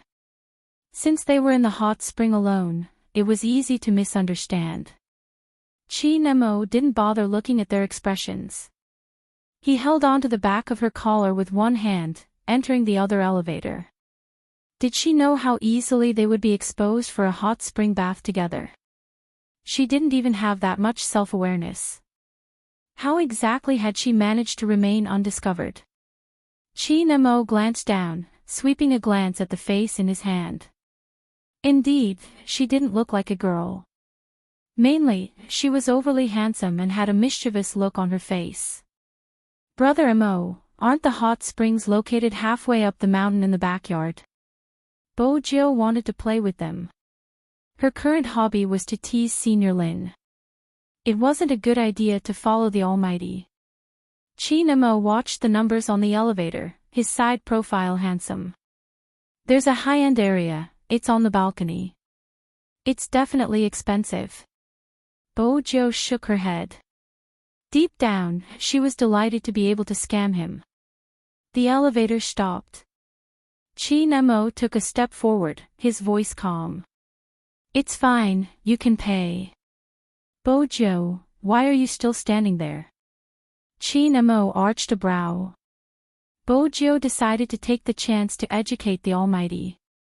Brother Emo, it's better to be more like a commoner. That's why you're paying. Chi Nemo held on to her hand. Lord Joe. Bojo didn't want to talk about how she felt when he called her that. She had to listen to him even if she had to hold back her tears. The room was indeed good, worthy of the exorbitant price. The floor-to-ceiling windows were pulled open, revealing the hot spring outside the balcony. It was still too early to soak in the hot spring. It was obvious that Chi Nemo hadn't asked her to come up alone to soak in the hot spring. He unzipped his uniform, glancing up at the youngster, his handsome features distinct. Shall we have a 1v1? The Almighty wanted a 1v1. This was a rare opportunity. Bojo sat with her legs crossed, a devilish smile on her face. Sure. A battle of wits and courage with the Almighty was a joy, be it in real life or in the game. Both of them were carrying notebooks. The desks in luxurious suites were usually big enough, not to mention that there was a dining table beside the hot spring. There was a bottle of red wine and a very beautiful plate of fruit on the table. In a hotel like this, the food and drinks were all the freshest. Even in the open air, there was not a single speck of dust. The weather outside was nice. The two of them put their laptops on the dining table and sat facing each other. They entered the game page at the same time. Bojo smiled. She clicked on the mouse and selected the character. The 1v1 this time wasn't the same character as the one she had played before. Although he was also an assassin. But there were many types of assassins. This time, Bojo chose the magic thorn, which didn't have the invisibility function. She had chosen this option because she knew that the invisibility ability was useless against the Almighty. That was because when she got close, the other party would be able to sense her. That way, she wouldn't be able to hunt him down. Once the invisibility function was broken, it meant that the game character would be half useless. Since that was the case, it was better to choose this, one-blade style. Chi Nemo was indeed Chi Nemo. After seeing her avatar, he didn't reveal any emotions. Instead, he lifted his thin lips into a faint smile. The music started playing. The two of them set off at the same time. Both of them didn't play the game according to the usual rules. Once they were out of the city walls, they disappeared from the game page. Bojo knew that just because she couldn't see them didn't mean they didn't exist. According to the Almighty's style, he would definitely be slaughtering blue and red beasts in the bushes. Killing wild beasts to raise their finances was a must for assassins. Bojo glanced at the small map. She carried her knife and swept across the bushes like a gust of wind. She was fast. In the blink of an eye, she disappeared again. It wasn't just her, Chi Nemo was the same. This 1v1 could be said to be unprecedented. If it was uploaded online, it would definitely attract a lot of attention. Needless to say, there were actually some spectators. At the start, the youngster had entered by mistake. After all, there were people fighting in the PK arena and red was floating around. Of course, he had to enter to take a look. The moment he entered, he couldn't move. It wasn't because of anything else but the IDs of the two dueling players. Spade Z and Chi Nemo. Was this real? That person didn't believe it at first and shared it with his good friend in the game. Take a look, is this real? The moment he shared it, there was an uproar. F***CK. Two professional almighties. Aren't Spade Z and Almighty Chin a couple? Why is it a 1v1? My two husbands are PK because of me, who do you think I should marry? Upstairs. Wipe your sweat. Stop fooling around, give me the PK location, I want to watch too. Just like that, a large group of spectators flooded in. There weren't many players at this point and only a limited number of people knew about it. Hence, it was a large group of spectators. Compared to the time when Qin Mo and Bojiu were playing together, there were far fewer spectators. Wait a minute. Is Almighty Qin really fighting with Spade Z? Why aren't they on the map? Newcomer, I suggest you switch to Almighty Qin or Big Spade. With the guidance, they switched the crowd's view to Qin Mo's. In other words, whatever Qin Mo saw, they would see. Only then did they realize that it wasn't that the two of them didn't exist on the map, but that they were really moving too quickly. Every step they took was filled with bushes and there wasn't a single pause in between. Everywhere they went, monsters were killed. To reach such a level, they had to have a thorough understanding of the game map.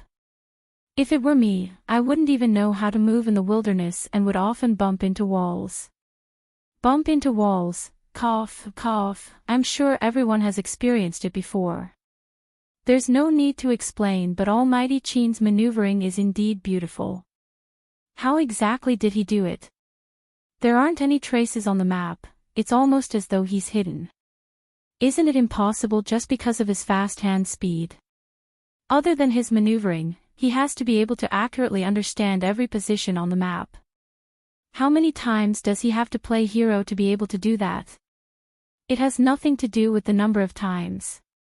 I've been playing for so many years and I've never managed to come up with such a strategy. Brother, that's Almighty Qin. The words, that's Almighty Qin, seemed to answer all their questions. He didn't even waste any time when killing monsters.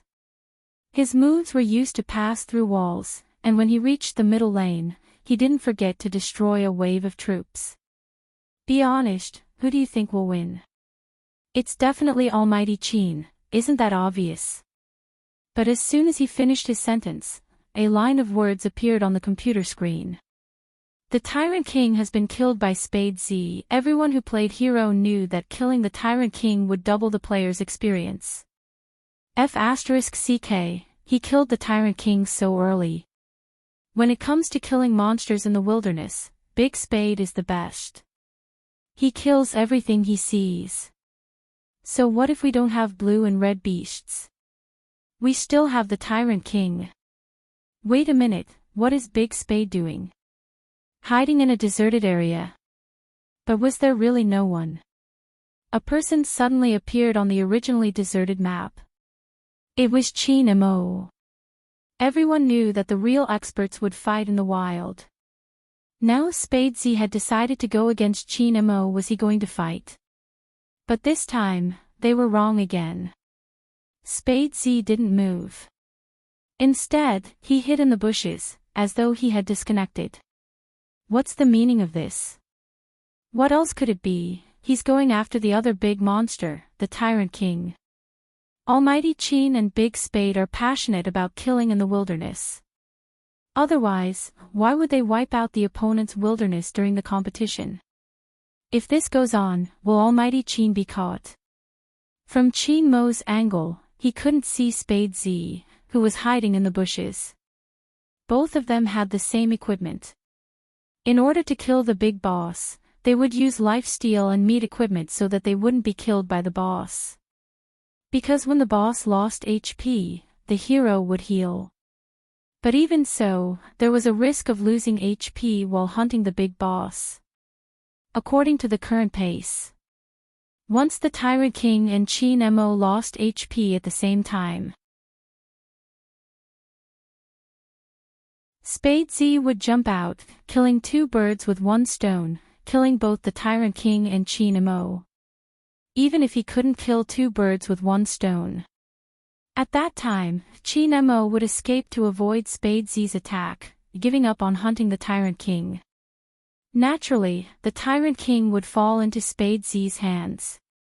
I thought Spade Z and Almighty Qin would kill each other directly, but it seems like the better the player, the more they don't fight directly.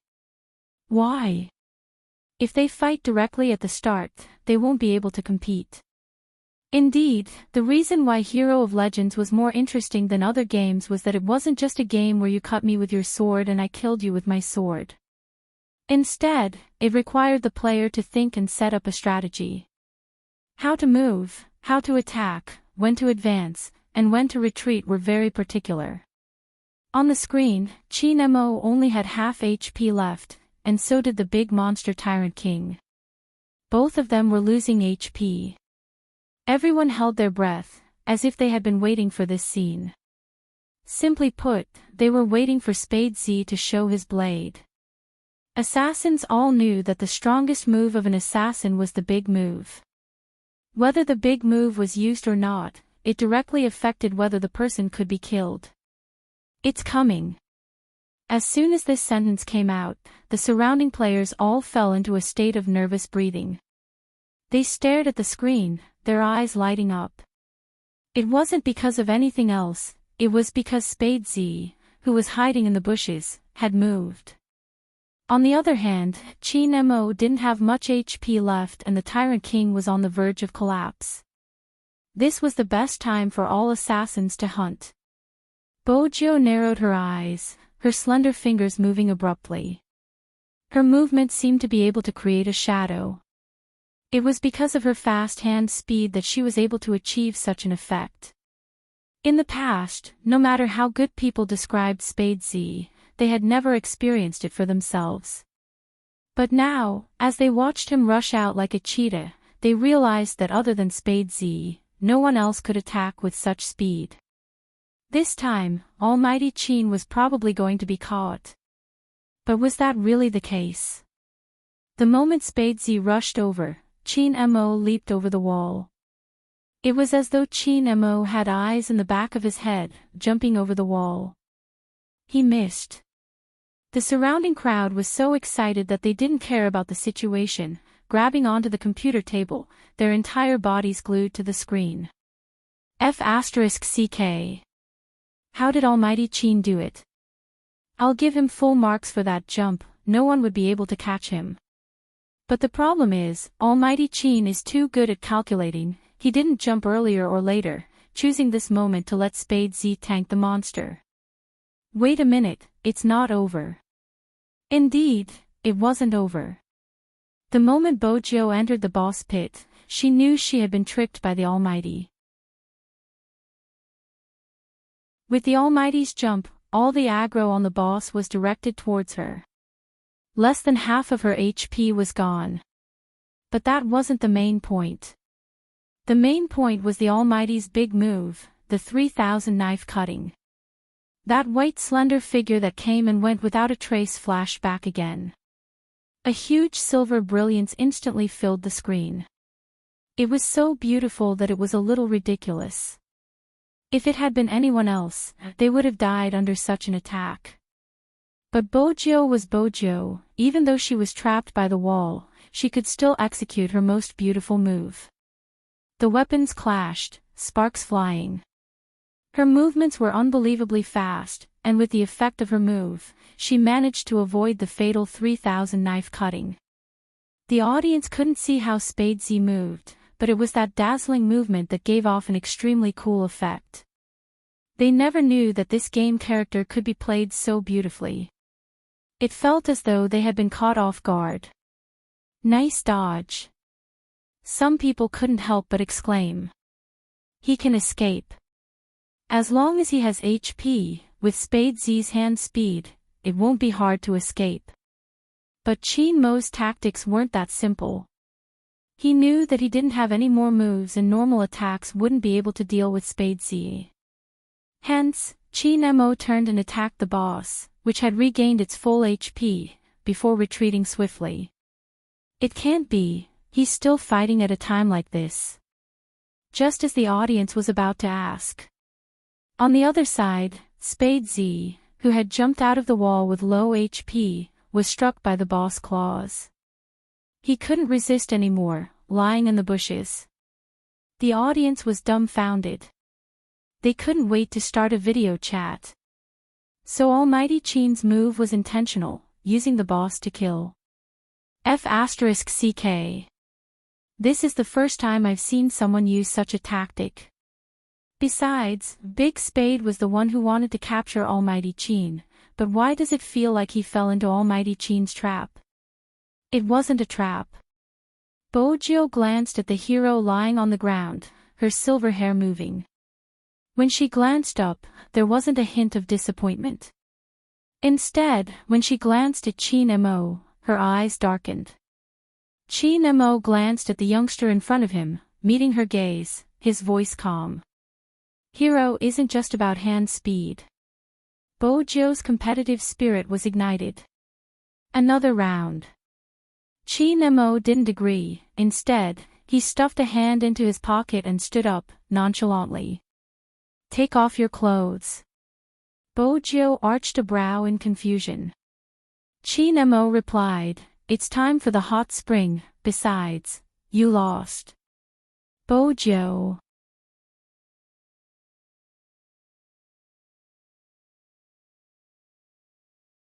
Chapter 892. Both of them were drenched from head to toe. Bojo could clearly feel the water dripping down the Almighty's black hair, landing on her collarbone. She wasn't sure if it was because of the high temperature, but it felt as though she was being burned. The panting was still ringing in her ears. It was because of this man's restraint that he was even more alluring. In the end, Qin Mo didn't do anything to her. Instead, he carried her into the bathroom. He turned on the shower, the cold water splashing onto her head. Bojo was instantly jolted awake. Her silver hair was still messy as she sneezed. She glanced at Qin Mo, the corners of her lips lifting as she broke into a devilish smile. It was rare to see the Almighty in such a pathetic state. Qin Mo arched a brow, pulling her back into his embrace. Do you really want me to strip you? No, Brother Mo, the water is cold, isn't it inappropriate for me to accompany you? Bojo replied, unable to conceal her obvious delight in his misfortune. Once again, Qin Mo doubted his own taste. Other than this guy's face, what else did he like about her? But even so, he still felt that the youngster who was secretly smiling was so cute that he wanted to hug her and rub her. Qin Mo really did that. Why not? We can shower together. Don't worry, it will warm you up and not let you catch a cold. Qin Mo was always a man of his words. His left hand caressed the youngster's back. Bojo shivered, unable to escape. In the end, the two of them stayed in the bathroom for a long time. Anyway, Bojo had become obedient. Her handsome face was burning hot, her red ears trembling. The word F***ck carried a lot of meaning. She couldn't wear her previous clothes anymore. She wrapped a huge towel around her. On the other hand, the Almighty was still in his battle uniform because he had taken off his clothes. His body was upright, exuding an invincible elegance. Most importantly, he looked much more refreshed. Who exactly was the one suppressing who? Before she heard the Almighty say that they were going downstairs for dinner, she had been a little depressed. Then, the Almighty had ordered 30 small lobsters for her and asked if she wanted to eat them. The little gloom and whatnot disappeared like smoke in thin air. After all, the Almighty's little sweetheart was trying to please her, the overbearing CEO. She couldn't make things difficult for him. Eating lobster and drinking Budweiser was a must before the game. All the Supreme Alliance members were present for this meal. Everyone's gaze swept over the silver-haired youth, intentionally or unintentionally. Finally, it was Lin Feng's turn. With a glass of wine and a sentence, he said to the young man, "Brother, I admire you." It was a miracle that someone could survive after using force on the captain. Bojo bit the lobster pincer and clinked her glass with one hand. She glanced at Yun whose direction and said meaningfully, "You can do it too." Lin Feng, who understood the meaning, really wanted to curse out loud. This was probably how boys got along. It was impossible not to have alcohol, smoke, or dirty words. These were the men of the north. To express his feelings, he always hammered his shoulders with his fists. But at this moment, Bojiu didn't forget to turn and ask the dazed Shui Yaoyao, "What's wrong?" Shui Yaoyao snapped back to her senses, her eyes bright. "Nothing, I just feel that this is good." Bojiu laughed, taking the wine glass from her hands. "Girls shouldn't drink so much." Shui Yaoyao had something to ask. She wasn't sure if she was being too sensitive. She felt that Her Highness Jiu was acting differently recently. How should she put it? It seemed as though something had come to an end.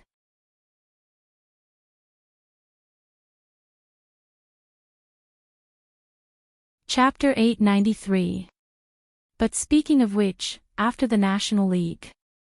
They were about to leave, right? Lin Feng was clearer about this than Shui Yaoyao. Some people weren't heartless or naive. But the people you cared about wanted to see you in this state. That way, he would be more at ease when he left. Lin Feng lifted his hand, downing another glass of wine. A foreign country wasn't that far away. It would only take a day's flight. Wasn't transportation so advanced now? But even such a consolation. It couldn't change the fact. His best brother was about to leave. Hence, he couldn't leave any regrets in the National League. Because of the competition tomorrow, they couldn't eat too late. Feng Yi had always been a smiling prince. He stood up in his suit, holding the wine glass in his hand. "It's the semi-finals of the National League.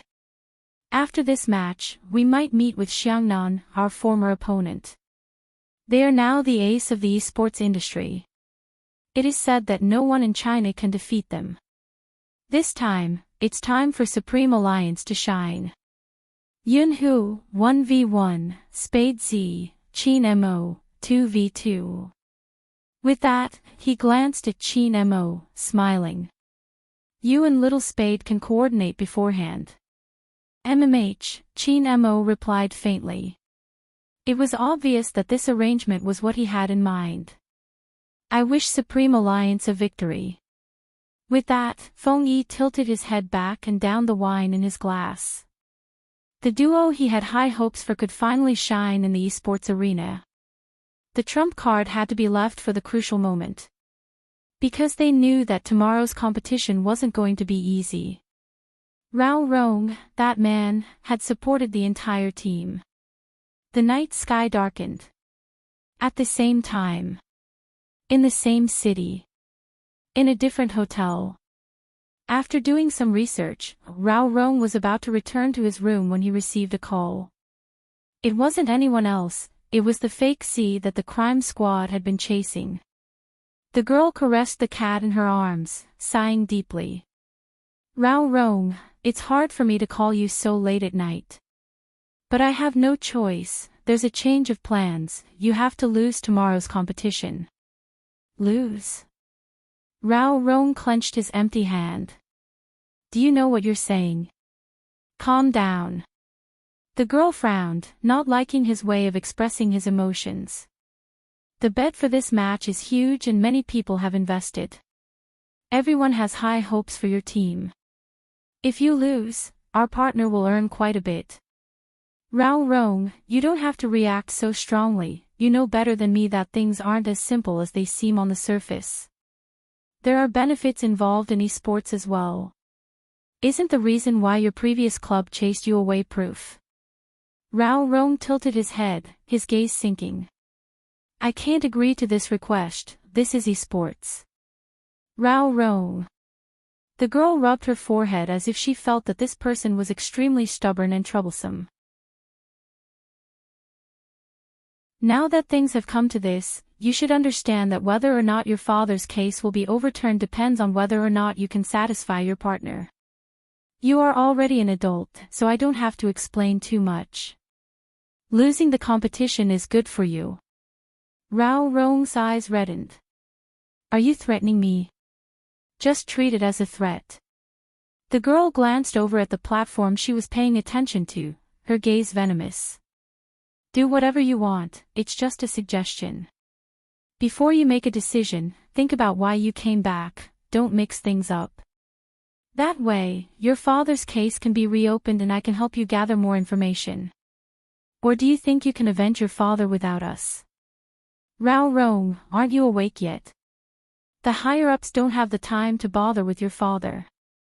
So what if he was once a hero? It doesn't matter, it won't be easy to overturn the case. Every sentence was forcing Rao Rong to make a decision. Why did he come back?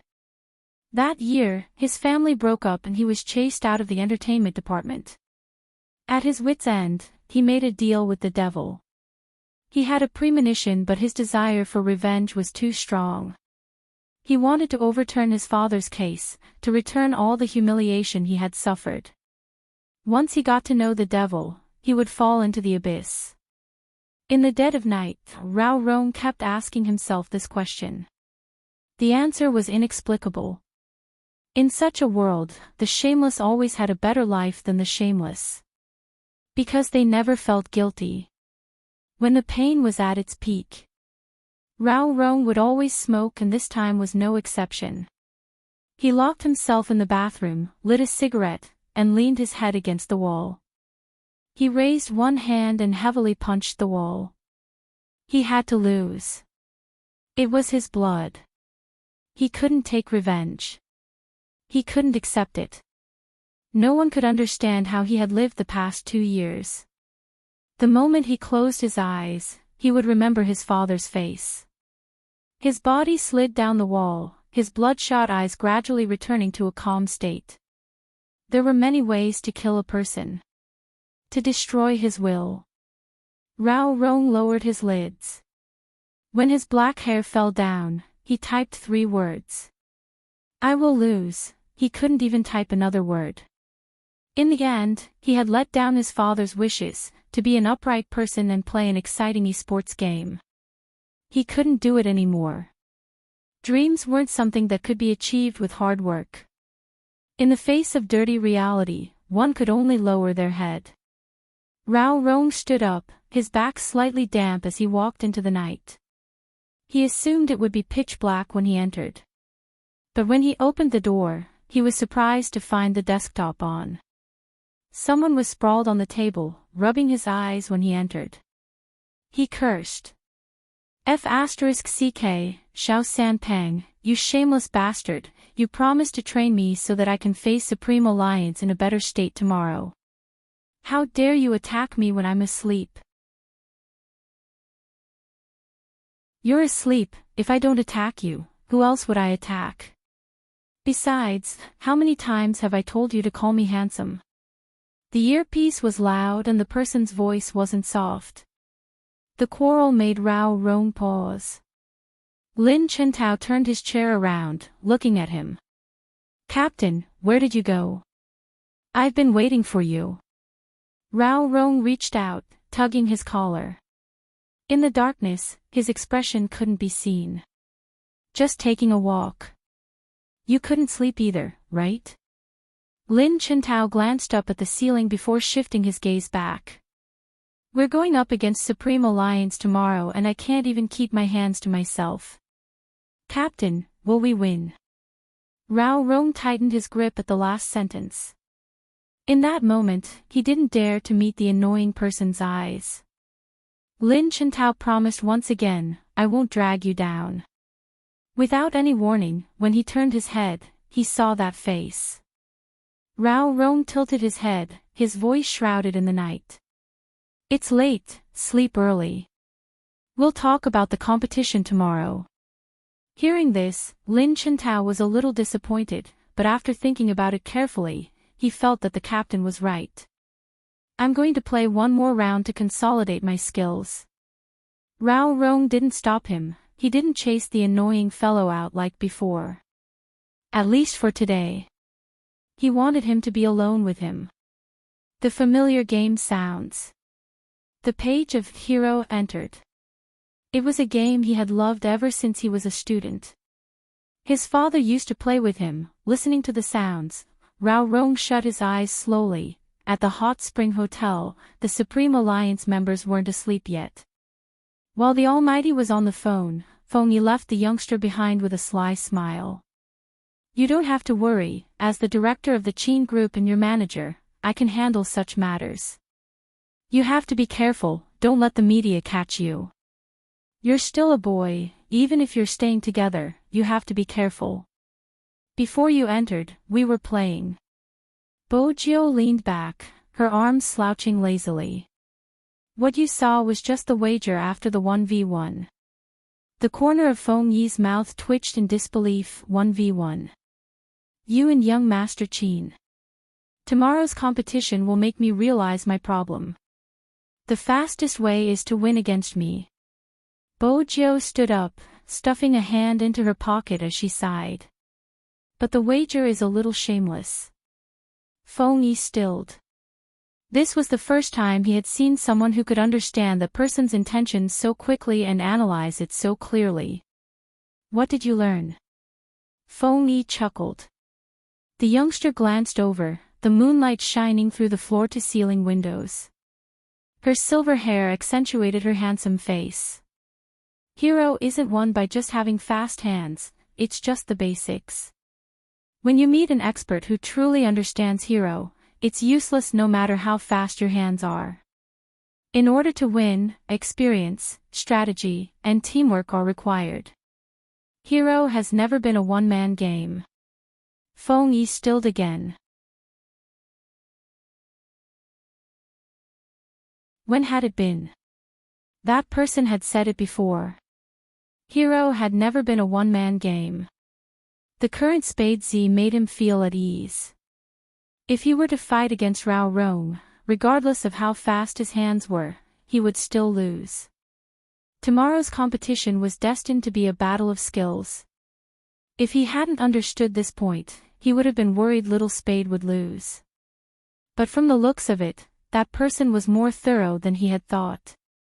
In a 1v1 match, Ning Yin had easily solved all the problems he was facing. Feng Yi stood where he was, watching the youngster's back view as he left. He was still waiting for Qin Mo. Little Spade's side was fine. But he knew the condition of young Master Qin's hand better than anyone else. The attending doctor in America had told him. Young Master Qin hadn't fully recovered, only 70%. He might have been able to survive the previous competition because of Little Spade Z.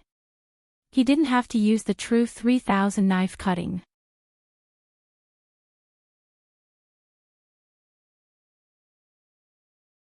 Chapter 894. If the 3000 knife cutting couldn't be used, Supreme Alliance might stop here. However, the reason why the 3000 knife cutting could be formed was because of the user's extremely fast hand speed and accurate positioning. In order to achieve the effect of killing someone without leaving a trace, the flexibility of the wrist was extremely high. How to quickly move the mouse, how to operate the up, down, left and right keys on the keyboard, where to place the left hand, how to coordinate the position of the right hand, and how to coordinate the position of the wrist would definitely cause a lot of pressure on the wrist muscles. Hence, Feng Yi wanted to know what young Master Qin was thinking. Regardless of whether he was a businessman or the director of the entertainment department, he wanted Supreme Alliance to win. But compared to winning, every member was more important, regardless of whether that person was young Master Qin or not. When Qin Mo saw Feng Yi, he knew why he was here. Don't tell anyone about my hand injury. Qin Mo's voice was calm. It won't affect tomorrow's competition. Feng Yi didn't speak at first, but after a second, he lit a cigarette. Then Little Spade will coordinate with you tomorrow. Feng Yi, there's something you're wrong about, Qin Mo interrupted. In the future, Little Spade will be the main player and I'll coordinate. Feng Yi stilled. His eyes seemed to have been heavily shaken. When he first saw Spade Z, he thought that there was finally someone who could keep up with young Master Qin's speed. If this youngster joined, young Master Qin's 3000 knife cutting would definitely return to its peak. But Feng Yi never expected young Master Qin to coordinate with him and let Little Spade be the main player from the start. Was he going to give up the leading position of the entire competition? How much trust did he have in him? Was that why? If little Spade knew how confident you are in her, she would definitely be delighted. Feng Yi couldn't help but laugh. Little Spade doesn't seem to know the meaning of humility. That's why you don't have to tell her. Chi Nemo stuffed a hand into his pocket, his deep gaze looking out at the night sky. Let's see how much she has grown in tomorrow's competition. Feng Yi understood what Chi Nemo meant. If they couldn't even take down Rao Rong, then Supreme Alliance wouldn't have a chance of winning against Xiangnan. The night fell slowly. In the end, it was so thick that it was dyed red by the white of the east. National semi-finals. The media would always arrive earlier than the contestants. All the esports platforms had already stopped all the individual esports shows and emptied all the resources just for this live broadcast. At the same time, Hero became a game for everyone. Esports was also constantly developing. From not being forgiven in the beginning, it had now officially become a profession. Hot blood sprouted from youth. Anyone who had played the game would know. Sometimes, we can't let go of the game, not because of the game itself, but because of the people we meet in the game. Those who move us, accompany us to vent our emotions, and shout out the existence of the world that we yearn for the most. In the biggest square in the city center of H, a 20 square meter big screen was showing the game Hero. Everyone was looking up. Even those who haven't played the game before. They would also talk about it. That was why some people would say that 2017 was the era of esports all-stars. In the hall of 10,000 people. The lights were dazzling. The big screen slowly descended. Every one of them would present the most exciting moment of the game. Even the commentator was a big shot. The director had already picked up the communication device in his hand and brought it to his lips. Everyone, get ready. Action! Even though it was a live broadcast, there were people controlling the scene. The moment the director finished speaking, all the lights were turned on, shining on a woman in a pure white dress. She could be called the most beautiful MC in the esports industry.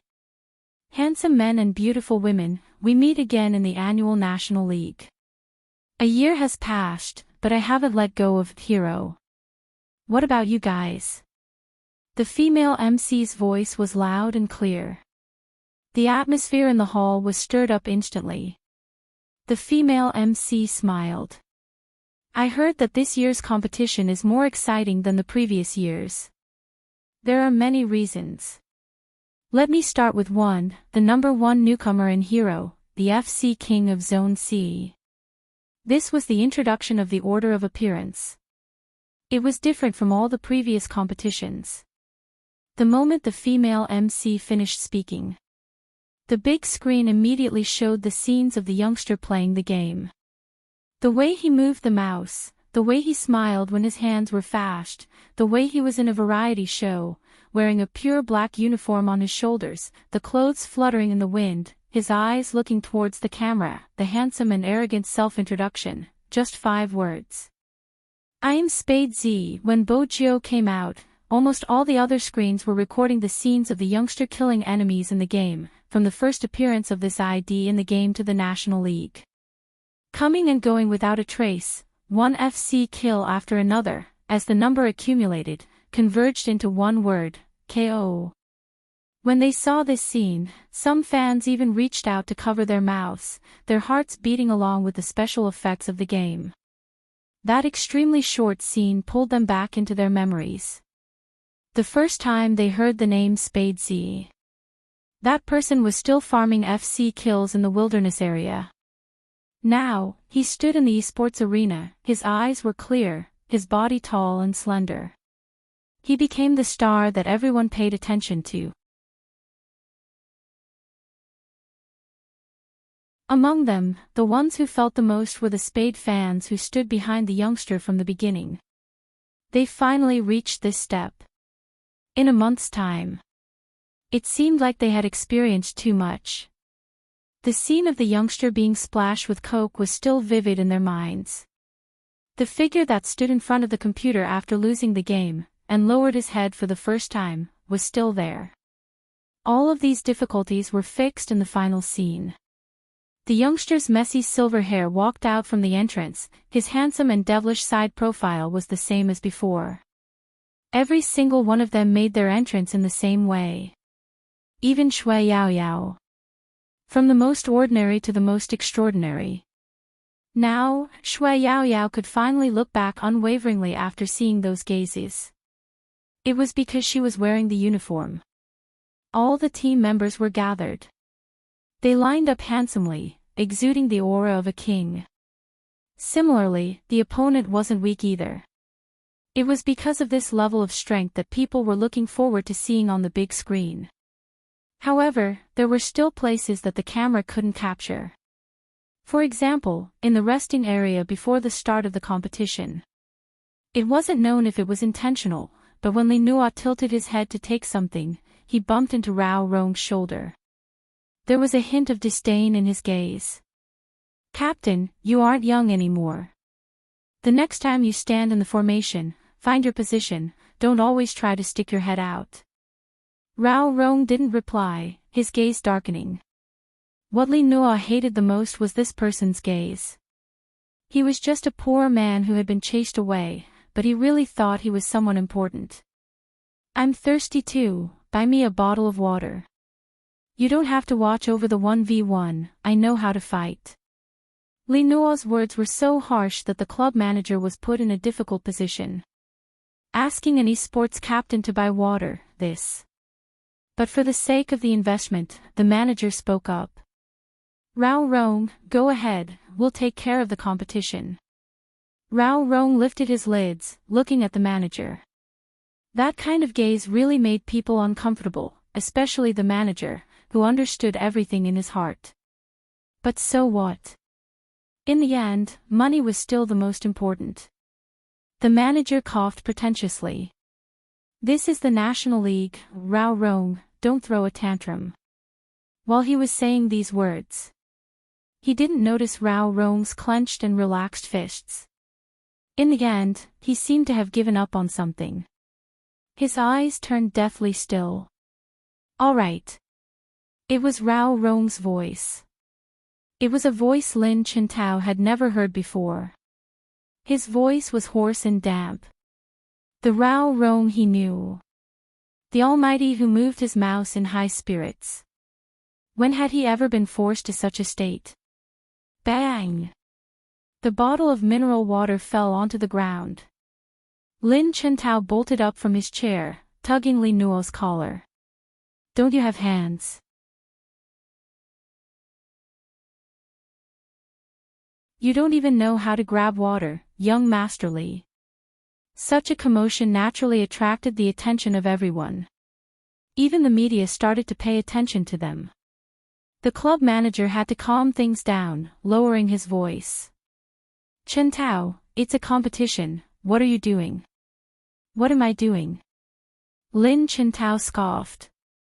"Why don't you think about what you have done?" The manager narrowed his eyes when he wasn't listening. "What you are doing is putting the company in a difficult position.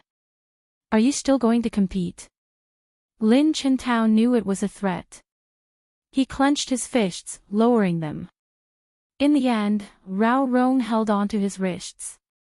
He understood what his captain meant.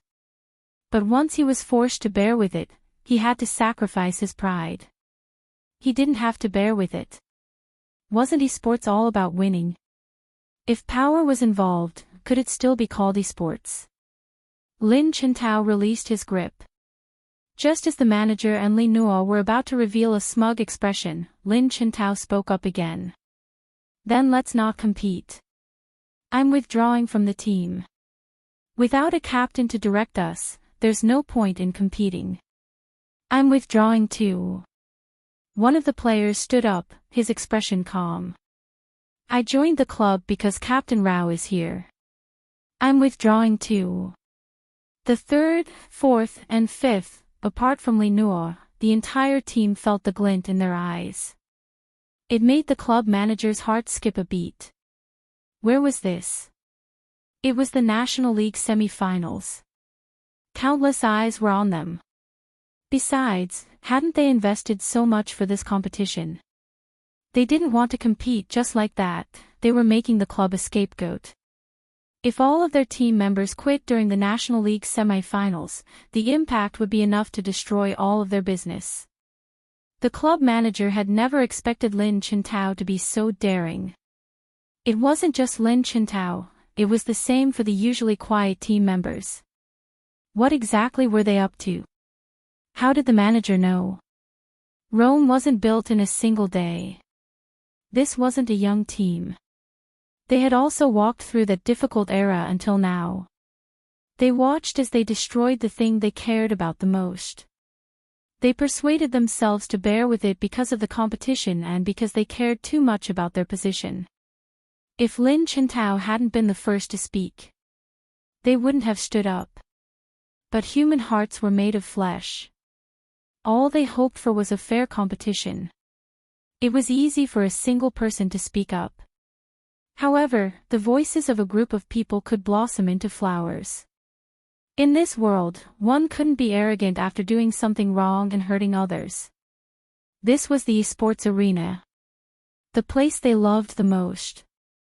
If this place wasn't clean anymore. Just as Lin Chintao had said, there was no point in competing. Every single one of them stood behind Rao Rong. Some of their actions were spontaneous. It wasn't possible for Supreme Alliance to not notice their actions. Bo Jiu arched a brow.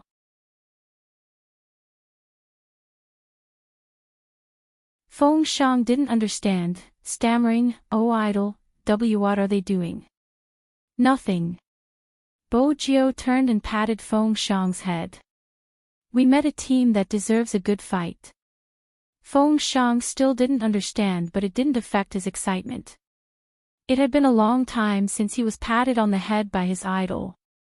What should he do? Coco bit the rabbit's ear.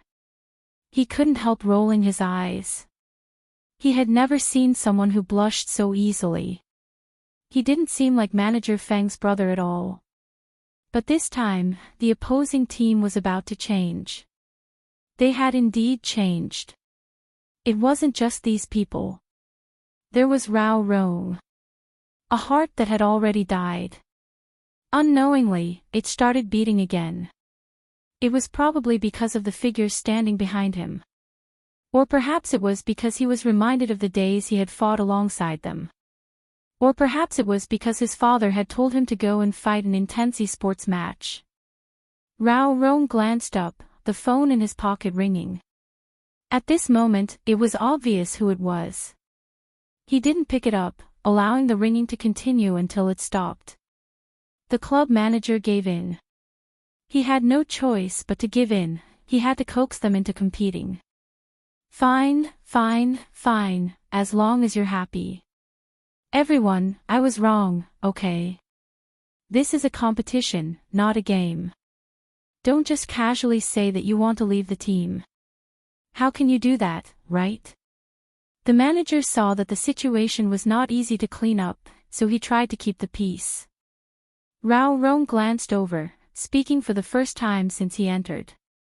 "Manager, you should know this is a competition, not a game. Chintao, go over and tell the committee that we want to change our 1v1 player and use the substitution opportunity." With that, Lin Chintao's eyes lit up. Li Nuo started scolding. "Rao Rong, UF*Ker, are you trying to take advantage of me? Do you know the consequences of not letting me have a 1v1? Regardless of the consequences." Rao Rong glanced at Li Nuo. "With your standard, you won't be able to win Supreme Alliance." Li Nuo gritted his teeth. "You!" The manager was furious. "Rao Rong, what right do you have to make such a decision? I'm the captain of this team, of course I have the right." Rao Rong's words stopped the manager's rage. The committee had already nodded in approval. Shortly after, the name list appeared on the screen. The atmosphere was stirring.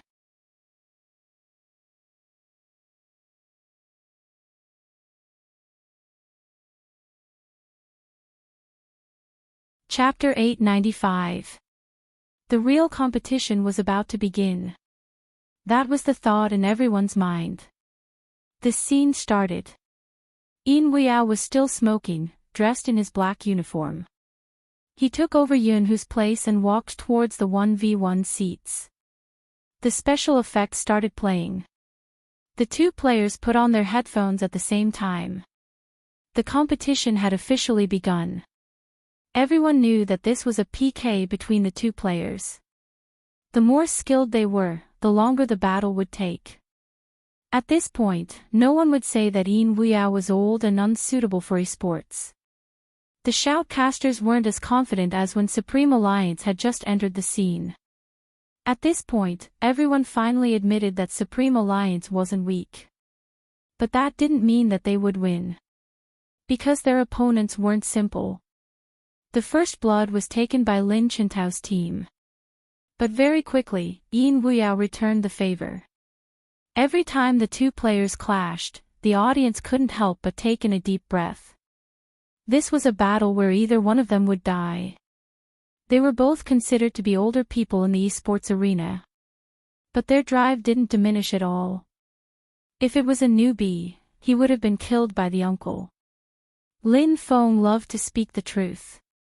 Now, it's time to see who has the more murderous spirit. The two shoutcasters agreed with Lin Feng.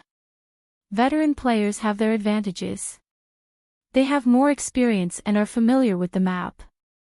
But the downside is that they think too much. After dying once, no one will easily give up a second drop of HP. That's why both Yin Weiyao and the opposing team are holding back. It seems like whoever breaks through their limits has a higher chance of winning. That's right. However, a 1v1 is usually not a good match. No one is willing to go all out. After all, if they fail at the start, it will affect the rest of the battle. That's right, even I was most afraid of being drawn into a 1v1. I can't be reckless, I have to, it's here. The commentator suddenly interrupted his partner's words. He glanced over. Everyone's gaze was on the screen. The shoutcaster's eyes lit up. Snipe in the middle lane. Does Yin Weiyao want to start a fight in the middle lane? As soon as he finished speaking, the two figures clashed again. That kind of fast and beautiful operation presented a smooth scene that was addicting to the eyes. This was the kind of sparks that would only appear between two experts. If you think that heroes just stand there and attack, you are wrong. These two figures were entangled with each other, unleashing all their skills. How could they quickly avoid each other's attacks and then turn around to attack? During this period of time, the two figures didn't even stop, let alone stand. Every time one thought that one of them was about to die, that person's figure would sway, dodge the attack, and then turn around to attack. Both of them were at low HP, so both of them were wary of each other. They were afraid that they would be killed if they were careless. After all, no one wanted to lose a second life. With 3 lives lost, the competition would be over. Who wouldn't want to win? Hence, at this moment, the two of them simultaneously retreated back to the city to heal. The experienced commentator spoke again. If this stalemate isn't broken, the competition will drag on indefinitely. At this point, it all depends on who has more perseverance. That was indeed the case. The audience had never seen such a competition before. Too much time was wasted. 10 minutes followed by another 10 minutes. The 1v1 actually went on for almost an hour, but there wasn't a single sign of change. Another half an hour passed. Both Yin Weiyao and the opposing player held onto the mouse for more than a certain amount of time. Everyone knew that this couldn't go on. The club manager watched the scene. He was already unhappy with the sudden change of players, so when he saw the situation, he reached out his hand and used the one and only authority in the competition. As the supervising coach, he had the authority. But at this point in time, he shouldn't be interrupting the competition. The manager didn't think too much, he was only thinking about how to win. Hence, he didn't even care about Rao Rong's warning gaze. He picked up the microphone and hollered at the competing player, "Watch out, don't get killed again. If you can't win this competition, you will leave with your captain Rao." When Rao Rong pulled the manager's microphone over, he was already done. When the player heard him, he tightened his grip on the mouse, his gaze lowered. It was probably this kind of language that had provoked him. The audience could see that the character in the game was moving faster. At this moment, Supreme Alliance made a call. But this time, the person who gave Yin Weao advice wasn't Qin Mo, but Bojiu. As the vice captain of Supreme Alliance, Bojiu had a head of messy silver hair. Her thin lips lifted slightly as she said to Yin Weao, "Uncle, you don't have to think so much, there is no construction without destruction in esports." Hearing this, Yin Weao's fingers paused and he turned around abruptly. When the youngster had found him, her first sentence had been, "Why are you still playing games if you don't shake up the esports world?" Back then, he had come back because of this fearlessness. He had charged forward, not for fame, not for profit, and not even for victory, but to fight an exciting esports battle. Even if no one would remember his name after he lost. He couldn't retreat out of fear of losing. Yin Weao laughed. Previously, he had been sitting in front of the computer in fear of being affected, putting down his cigarette. But now, he held it between his thin lips, moving the mouse as he moved forward. That kind of attitude was the most carefree north of Yin Mountain. He thought that from that moment on, he knew very well why he had returned. It was because of the youngster's charisma. That youngster would never be inflexible. He wasn't young but had an astounding spirit. Even until today. The little captain he knew was still the little captain he had been in the past. He wasn't afraid of anything, he was still handsome. Without destruction, there was no construction. Little captain was right. Yin Weao's fingertips were typing furiously. The shoutcaster couldn't help but freeze when Yin Weao came face to face with his opponent once again. At this moment, with the previous performances, it wasn't expected to be so soon. But this time, it wasn't just a face-to-face, it was a direct confrontation. Whose positioning, whose attack was stronger, whose speed of retreat was faster would determine the outcome of this match. It was another battle between two experts. When both players' health was low, they had to retreat. Just as everyone was calculating who would be the fastest to return to the city, they saw Yin Weao turn to the side. Instead of retreating, he dashed towards his opponent. This action was unintentionally courting death. But was it really courting death? That was the greatest joy of hero. No matter what, one shouldn't expect the outcome. It wasn't just about positioning and hand speed, one had to know how to make use of the terrain. If one had all the conditions, then the most exciting thing was to kill with low HP. The audience watched as north of the Yin Mountain swept past the side and hid in the bushes. He skillfully avoided his opponent's big move before going for another kill. KO. In an instant. The entire stadium erupted in cheers. The support batons were banged loudly. Second life. As long as he took down the opponent's third life. Then the victory would belong to Supreme Alliance. No one understood why Yin Weao's playing style was so different from before. But it was because of the bravery that could be described as flowing water. Soon, the opponent's last defense tower was reached. Yin Weao took down the opponent's capital city. Game over. Supreme Alliance won. The cheers grew even louder. Even the shoutcaster hadn't expected the second half of the match to end so quickly. When he regained his senses, his first reaction was to ask the director to replay the match. "Congratulations to Supreme Alliance," the shoutcaster said sincerely, his voice filled with disbelief. Lin Chintao couldn't understand why Yin Weao's playing style had changed so suddenly. He was no longer carefree, as though he wasn't afraid of winning or losing. How did this happen? It would be a lie if he said he wasn't disappointed. But Rao Rong knew he couldn't let the results affect him. His voice was calm. The live conversation just now. The live conversation just now. Lin Chintao glanced over at Supreme Alliance, his eyes widening. Captain, do you mean that north of the Yi Mountain changed so drastically because of what Spade Z said to him? Rao Rong remained silent, clearly a stranger. Lin Chintao grabbed his hair. F***CK, what exactly did Spade Z say to north of the Yi Mountain? Why is he so stubborn? Bo Jiu didn't say much, just 4 words. Without destruction, there would be no construction.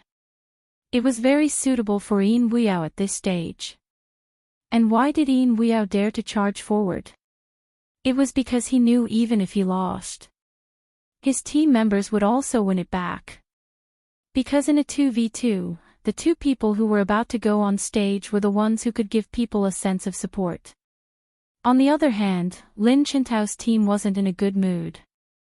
Li Nuo seized the opportunity, the disdain in his eyes obvious. You bragged so well just now, saying I wasn't suitable for a 1v1. In the end, you still lost. Just you wait, I will definitely tell my father about today's incident and say that you guys suppressed me. Up to you. At this moment, Lin Chintao didn't want to waste any more time with him, his face cold. After today, I won't be staying in this team anymore, the same goes for the others. Hence, you better behave, we don't have time for you. Lin Chintao was asking himself the same question in his mind. How strong was that youngster? They only knew that Spade Z was good at assassins and was adept at getting the first kill. But they never knew. Other than that, there were others. A call was enough to wake north of the Yin Mountain up. Really, Lin Chintao couldn't describe it. He walked over and patted the shoulder of the player who had just finished the match. That player had been hanging his head ever since he left the arena, and this time was no exception. However, the strands of hair in front of his forehead fell down. That person's fingers moved, and the expression on his face couldn't be seen clearly.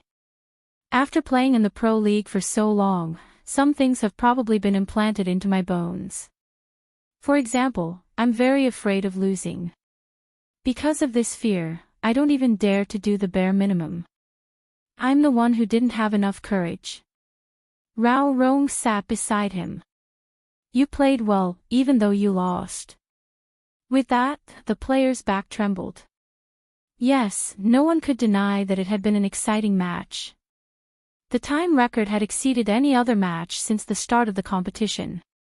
If they weren't equally skilled, such a number wouldn't have been recorded. The applause from the crowd wasn't just for Yin Weiyao, but for the player as well. Regardless of the team's atmosphere, the competition would still continue. The shoutcasters started to grab everyone's attention. What an exciting 1v1. Next up is the 2v2. Let's take a look at the players from both teams. Even though the list of participants had already been prepared, who would be competing in what, whether it would be a team battle or something like that, would only be announced before the match started. Even the commentator's name had to be displayed on the big screen. Alright, let's take a look.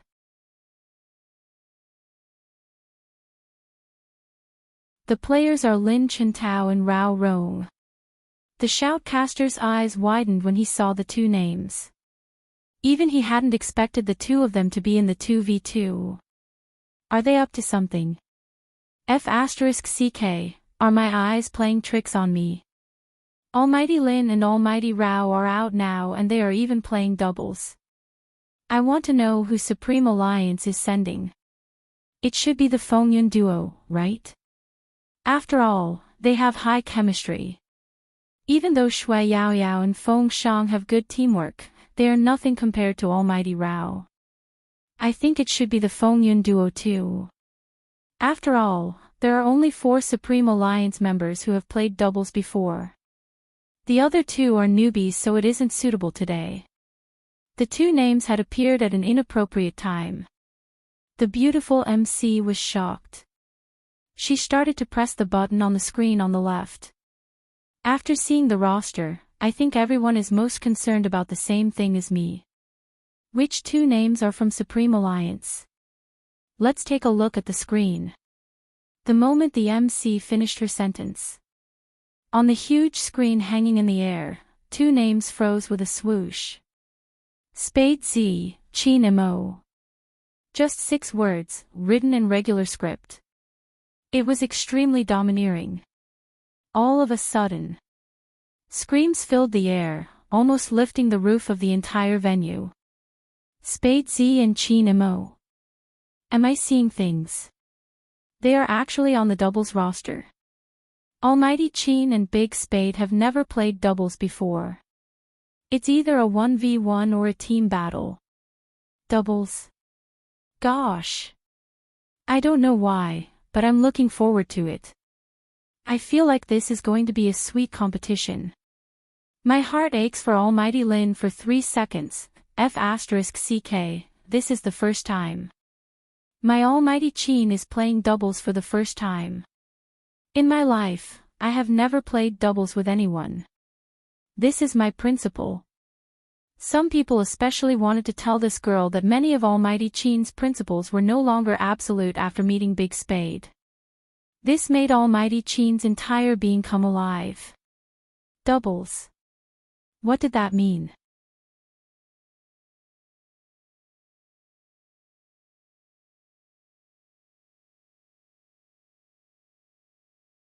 Chapter 896.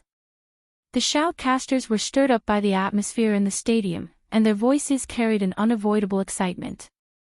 Looks like both teams are going all out. A double, 4 aces. I thought they would only appear in the team battle, but from the looks of it, no one would have expected Chin Mo's move. The other shoutcaster was equally shocked. From a certain perspective, this is probably the first time Chin Mo has participated in a doubles match.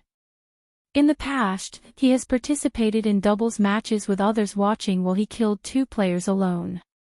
Yeah, Chin Mo is too arrogant, but no one can match his arrogance. How gentle do you think Spade Z's playing style is? I've seen the airport. Seriously, they really like to kill. These two are playing doubles. 2 aspects. I'll talk about the good side first. Both of them are first clear kings. Their hand speed and positioning are impeccable. Also, both of them are so domineering. It's not necessarily a good thing to put them in a duo. Between the two of them, one of them has to hold back a little. Rao Rong and Lin Chintao are in the same situation. It's not the same. Lin Chintao's style isn't like Spade Z's, he knows how to work together. Hence, we'll have to see which characters are chosen. Usually, in a doubles match, it's best if the characters can work together. This shouldn't be a problem for Supreme Alliance. After all, Chin Mo and Spade Z are all-rounders. I'm just worried that they won't play according to the rules, their playstyle. The commentator had not finished his sentence.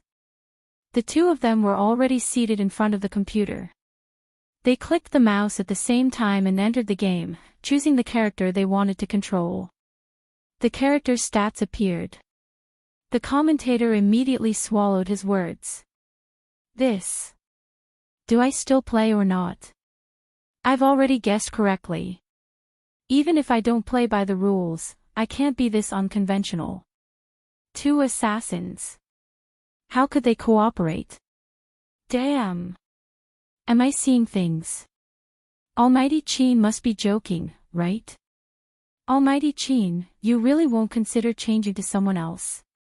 Can't Big Spade play with characters with other attributes? It's so tough, go all out.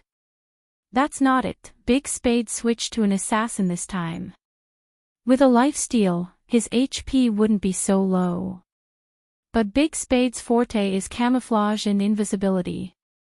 No matter what, it doesn't seem right for 2 assassins to fight like this. I can't understand this combination anymore.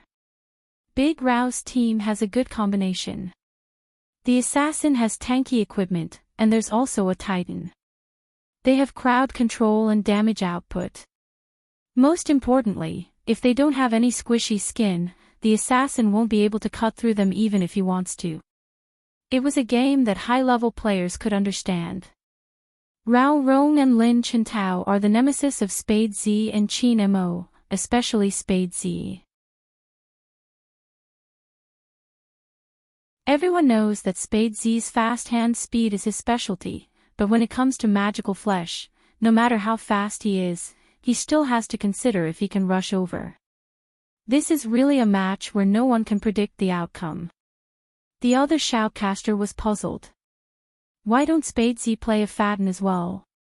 In the end, his playstyle is too domineering. Or maybe he came from the wilderness area and likes this kind of rhythm. The shoutcaster shook his head. Spade Z probably isn't used to the change to a professional player. Usually, in such a situation, there would definitely be someone in the team who would switch to a more suitable combination. But regardless of the voices around them.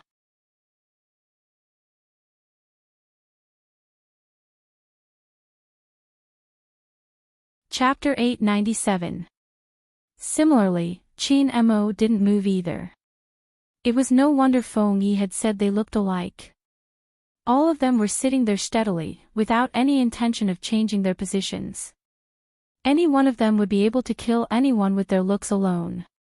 But their skills were excellent. Especially with a lollipop in his mouth, he looked like a handsome hooligan ready for a gang fight.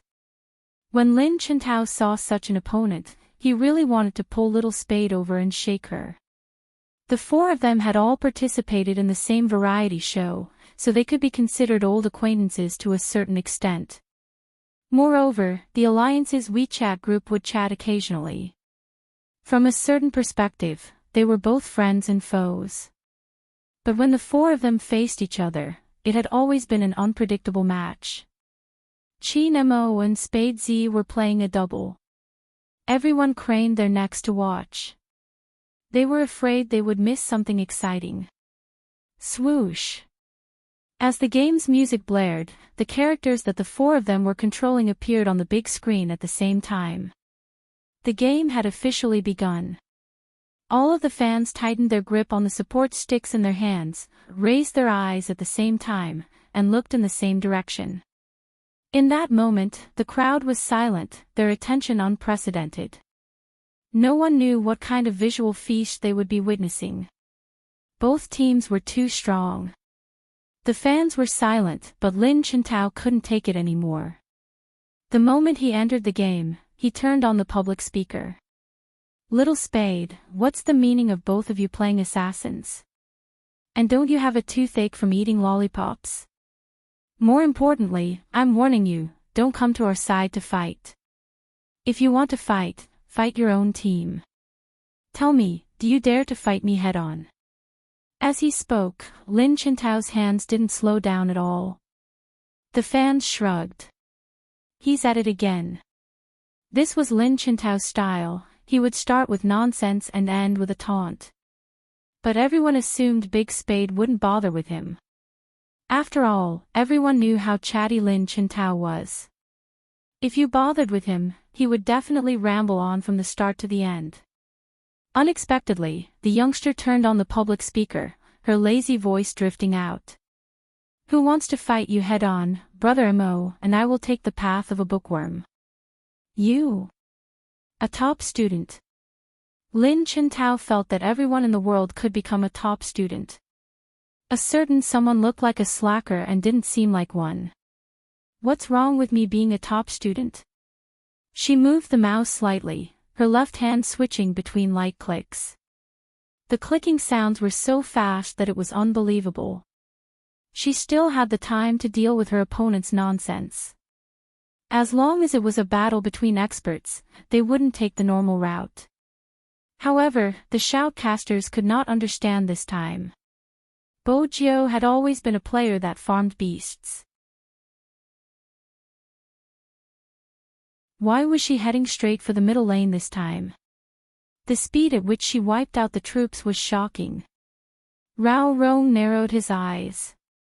As a Fatten, he definitely wouldn't allow Spade Z to enter the tower. He wanted to fight him, but his opponent had no intention of fighting him. He turned around and jumped into the jungle. Rao Rong wouldn't follow them easily. It was simple. Qin Mo might be in the jungle on that side. One of the assassins appeared and lured the sorcerer into the wilderness, while the other assassin appeared to block the sorcerer with his ultimate skill. This is not unheard of. The calmer it was in the game, the more it meant that something was up. From the audience's point of view, they had a panoramic view of the entire map. Hence, they were clear of everyone's location, including the attack signal that Qin Mo had sent out at the red bushes. Some shook their heads. Supreme Alliance's move is useless against Almighty Rao. I think Spade Z should change his strategy since he is facing Almighty Rao. He wouldn't fall for such a trick. That's true. In terms of experience, Almighty Rao isn't any lesser than Spade Z. There isn't much hope in tricking Almighty Rao. Just as they were discussing, the shoutcaster suddenly spoke up. The shoutcaster suddenly said, I don't think he's trying to attract people. He isn't luring anyone. Another commentator pointed to the red dot on the map. Look at Qin Mo's position, this is obviously a setup, but Rao Rong saw through it. The shoutcaster took a look at the replay. That's not right. If Spade Z was trying to lure someone, he would have stopped for a while to make it easier for them to catch up. That way, the two of them would be able to surround each other and not give each other a chance to escape. But Spade Z didn't stop at all. Judging from his speed, Spade Z shouldn't be trying to lure someone. Otherwise, why wouldn't Spade Z stop and head straight for Qin Mo? The other shoutcaster immediately switched to the screen, his eyes widening. He isn't luring anyone, he's going for the red beasts. What do you mean? This time, the audience was confused. The shoutcaster immediately organized his thoughts. Let's take a look at Qin Mo's positioning. He first went for the blue beasts and then retreated to get the red beasts. The red beasts were clearly taken down by Qin Mo a second ago, but what is everyone looking at? Qin Mo sent out a signal but he didn't move. Hence, his attack isn't to encircle anyone but for Spade Z to collect the red beasts. The audience wouldn't have expected such a ploy. What made them speechless was, it wasn't just the red beasts, even the other beasts in the wilderness were killed in one hit by Spade Z after Qin Mo was almost done leading the troops. The CP fans couldn't help but cover their faces with their hands. You can't be so doting, letting his wife kill all the beasts, it's so cute.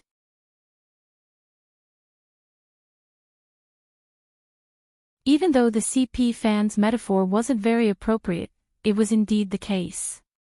The two shoutcasters were a little confused, they didn't know how to explain the current situation. Does Qin Mo mean that Spade Z is the leader of this match and he's the support? Otherwise, how could he fight like this? In that instant, the eyes of those who understood what was going on would tremble.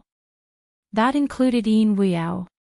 He had been holding a cigarette in his mouth, but when he saw this, the ash fell to the ground.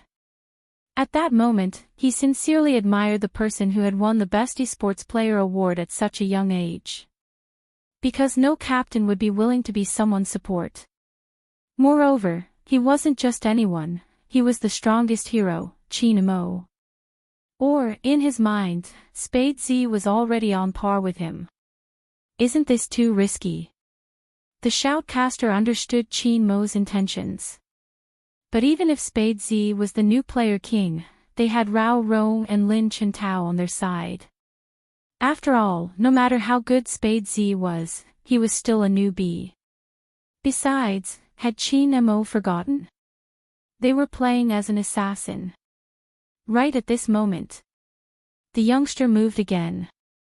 Her movements were swift, especially her fingers, which were twice as fast as before. F***ck, what kind of hand speed is that? He's leaping from the bushes in the wilderness, so impressive. Is he going to snatch their beasts again? Isn't that a little unrealistic? Lin Chintao wouldn't allow Spade Z to act recklessly. Indeed, he wouldn't, because Lin Chintao was already waiting at his red beasts, waiting to catch him. But Spade Z didn't go. Instead, he ran into the middle of the two defense towers, took out a wave of troops, and headed straight back. If one had to describe Spade Z's current playstyle, she would go wherever there was money. He was so arrogant that he went to the middle of the two defense towers to cut down the troops. Lin Chintao gritted his teeth. Little Spade, do you really think we don't have anyone on our side? With that, Lin Chintao charged over. Lin Chintao was Lin Chintao after all. He was fast, almost catching up to Bojo. Rao Rong followed suit. Rao Rong was impressive because of his ability to judge. For example, right now, he seemed to be able to predict where Spade Z would go, blocking in front of her. With troops chasing behind and Faden in front, if he didn't think of something, he would definitely be surrounded. It wouldn't matter how fast Spade Z's hands were. More importantly, the audience had a bird's eye view. They could clearly see everyone's position on the map.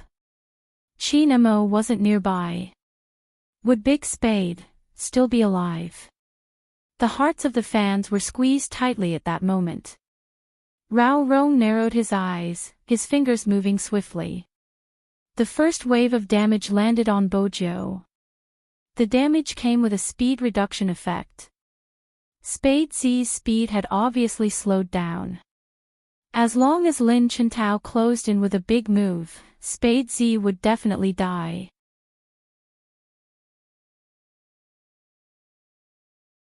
There was no way to escape from Spade Z's position since there was a wall on his right.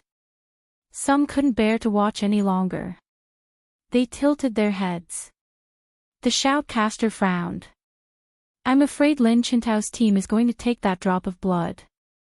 Before he could finish his sentence, the youngster's right hand moved in a snake-like motion, her left hand tapping at an astonishing speed. The three movements were seamless as she leaped to the right, passing through the wall and into the tower. With a second jump, she escaped the defense tower's attack, successfully escaping the encirclement. Even though she had lost half of her HP, it didn't affect her. The audience simply could not believe what they were seeing. It was because they couldn't imagine it. There was actually someone who used such a method to escape. Even in such a situation, someone was still able to maintain a clear mind and calculate the loss of HP. Perhaps the audience didn't feel much about it. But the two shoutcasters were stunned. It was obvious that jumping under the defense tower would allow her to escape the encirclement and save her life even though she would be attacked. But the most important thing was, who could be so clear-headed and calm when facing the encirclement of two great experts? Spade Z. This youngster, he was terrifying. F***ck, you actually went through the wall, aren't you despicable? Lin Chintao was filled with regret. How could he have forgotten that little Spade had switched to an assassin? Even though the assassin didn't have an invisibility function, she could still go through walls. Don't go through if you dare.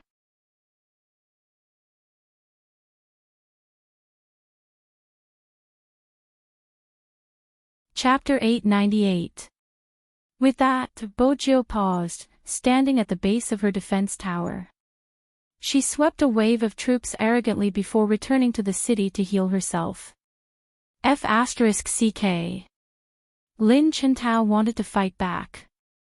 This is the first time I'm seeing someone more shameless than me. Bojo replied, don't worship me. Worship your head. Lin Chintao swept the tower. The audience could feel his resentment through the screen. The shoutcasters weren't in a good position. After all, the National League didn't seem like a proper competition with both of them. One of the shoutcasters coughed. Let's take a look at the replay. They definitely had to watch the replay. After all, the young man's dangerous jump could be said to be included in the game's textbooks. But that wasn't what caught Rao Rong's attention. At this moment, he seemed to have realized something, turning abruptly. Wilderness. Lin Chintao moved his fingers, switching the map. That was when he realized that the blue beasts that had appeared were gone. He didn't have to think to know who had stolen their beasts. There were only 4 of them in the game. All 3 of them had been there. Only Qin Mo. F***ck, didn't you say you wouldn't steal beasts from our side? You guys are too shameless. Lin Chintao decided to take revenge. He turned and swept past Supreme Alliance's first red zone, wiping out all the beasts that needed to be killed. Bo Jiu was starting to feel frustrated. Aren't you being immoral? Leave a red for me. Your captain stole our beasts and you want me to leave a red for you. Lin Chintao was infuriated. Where's your professionalism? Bo Jiu swept past a wave of troops. With Rao Rong around, it wasn't easy for her to leave the tower to fight with Lin Chintao. But similarly, because of Qin Mo, Lin Chintao only dared to steal 1 wave of beasts. Any more and Qin Mo would appear. At the end of the day, Qin Mo was the most shameless. Without a word, he had stolen 2 beasts from their side. With that in mind, Lin Chintao added, "Little spade, look at you, when you were surrounded by my captain and me, he didn't even care about you. He just came to my house to steal my kill. If I were you, I would jump ship right now. Go to another team and follow your captain. I don't feel safe at all." Just as he finished speaking, a voice suddenly rang out. Suddenly, a silhouette appeared on his left and swept past him. His ultimate skill locked onto him, and he lost 30% of his health. The main thing was that when he counterattacked, the figure had already moved to the other side. Needless to say, everyone knew it was Qin Mo. Lin Chintao had said those words to lure Qin Mo out. Now that he saw someone, he quickly went up to them. Rao Rong was in the bushes in front of them. Not only did he lose 1/3 of his HP, but he was also immobilized on the spot. Lin Chintao saw that the time was right. With a close combat attack, Qin Mo's HP dropped to less than half. Qin Mo's sneak attack isn't good. Sometimes, Lin Chintao's nonsense isn't useless. Rao Rong really can't be underestimated. Just now, if it wasn't for Rao Rong, Spade Z would have snatched the red and wouldn't have been chased by the opponent.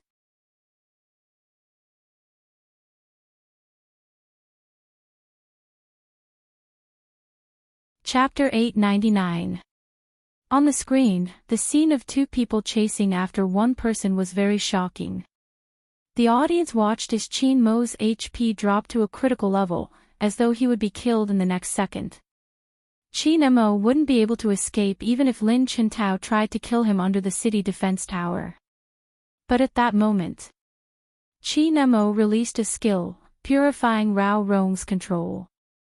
The long fingers on his right hand moved swiftly, releasing the second skill, forming a circular sword formation that nullified the damage. With a wave of his long sword, his body flashed and he headed towards the wilderness, leaving behind a silver afterimage. It was a show-off. Seeing this scene, the commentator could not help but shout, "Beautiful." Lin Chintao had already used his ultimate move when he was about to attack. There was no way he could catch up now. He could only watch as Qin Mo returned to the city. Moreover, he had lost half of his HP at the bottom of the tower. No matter how unwilling they were, they could only retreat. However, a figure leapt out from the bushes and instantly appeared in front of him, unleashing the most explosive attack. Lin Chintao's hand, which was holding the mouse, took a step back, knocking the microphone beside him. For such a commotion. Everyone felt as if their throats were being choked. Not for anything else, but for the devilish smile on the silver-haired youngster's face as he moved the mouse. It was a murderous aura. That figure flew with the wind. His target was Lin Chintao. Lin Chintao gritted his teeth and used his skills, but he still couldn't escape the young man's hunting range. But Rao Rong was Rao Rong after all. The moment Qin Mo dodged, he seemed to have realized something. He charged into the wilderness and stood in front of Lin Chintao, using his ultimate skill to give Lin Chintao time to escape. Immediately afterward, he activated Swift Run and returned to the defense tower. This set of attacks was completed. Everyone could feel Rao Rong's ability as the best team controller. Seems like it won't work. The shoutcaster chuckled. Spade Z's pursuit isn't effective against Rao Rong. That's true. Another shoutcaster sighed. But this is a battle between masters. I really didn't expect Spade Z to come over from that place. If I wasn't watching from God's perspective, I would have thought that Qin Mo and Spade Z had discussed something beforehand. But now, it seems like the two of them are thinking the same thing. They're on the same side, and it's really scary when used properly. Lin Chintao couldn't hear what was going on outside. Every contestant had to ensure that they could compete in peace. Every contestant had to wear a soundproof earpiece. When he returned to the city, he could feel his palms sweating. Because Lin Chintao knew how shocking it had been. On the map, Spade Z's figure disappeared again. Qin Mo came out of the city center and headed straight for the jungle on the top lane. It seemed like he was going to kill some blue beasts. This time, Lin Chintao didn't rush forward. Instead, he darted through the bushes and sent a signal to Rao Rong. At this moment, Rao Rong had already returned to the middle lane. After leading the troops, he successfully took down one of the defense towers. The two of them attacked Qin Mo from the left and right. Lin Chintao only had one thought. Even if he couldn't take down Qin Mo's head, he could steal his beasts so he wouldn't be able to grow stronger. Everyone knew that once Qin Mo got up, with his inhuman skills, no one would be able to control him. Even Rao Rong couldn't guarantee that he wouldn't be able to stop Qin Mo's momentum. 3,000 knife cutting. Killing within 10 miles, leaving no one behind. It wasn't just a casual statement. Hence, the best way to deal with Qin Mo was to kill all the beasts he needed. Lin Chintao grasped the opportunity to jump, using his jungling skills to steal his opponent's blue beast. Lin Chintao grasped the opportunity and jumped, using his jungling skills to steal the opponent's blue monster. Qin Mo moved away, dodging the attack and reducing most of the damage. With Rao Rong's precise skills, Qin Mo dodged and avoided the attack, reducing the damage. But even so, the beasts he needed were gone. With Rao Rong's precise skills, he stood in between the two towers, within the range of the defense tower's attack. Against such a level of control, an assassin with poor control would easily be killed on the spot. That was Rao Rong's true terror. Even an expert like Qin Mo had lost half of his HP. Lin Chintao also displayed his perfect coordination. Before Qin Mo, he reached the gap between the last crystal tower and used his big move to counterattack. Just a little more and she would have killed Qin Mo, who was walking back. If Qin Mo hadn't put up a protective barrier, he would have been killed. His first HP would have been taken. Rao Rong and Lin Chintao's coordination is perfect. The shoutcaster exclaimed. Especially Lin Chintao's last move. It's a pity this game is all about luck. Since he returned to the city with low HP, it seems like Supreme Alliance is being suppressed. That isn't all, everyone knows that Qin Mo needs blue beasts in the jungle to grow stronger. Without blue beasts, his big move is useless. A useless hero, regardless of how skilled his player is, won't be able to use the 3,000 knife cutting. Based on the current situation, Supreme Alliance isn't in a good spot.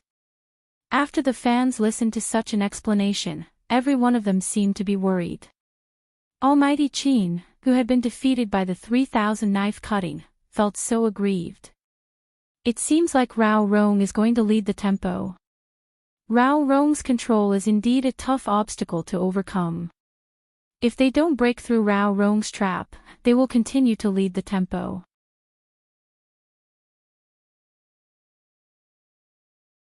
First, they suppressed Spade Z's hand speed and maneuvers. Now, they cut off Qin Mo's blue beasts.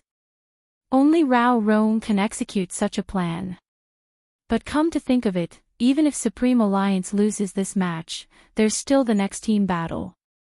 That might be the case, but think about it, when has Qin Mo ever lost? Qin Mo hasn't lost because ever since that year, he hasn't met an expert like Xiangnan or a top player like Rao Rong. In reality, the problem is that when he meets an expert, he might not be able to unleash his full potential. Are you saying that Qin Mo's ability has weakened? You saw the chase just now. Be it you or me, the Qin Mo in everyone's memory can perform in a 1v5. If he hadn't activated his defensive skill, Lin Chintao would have taken the first HP.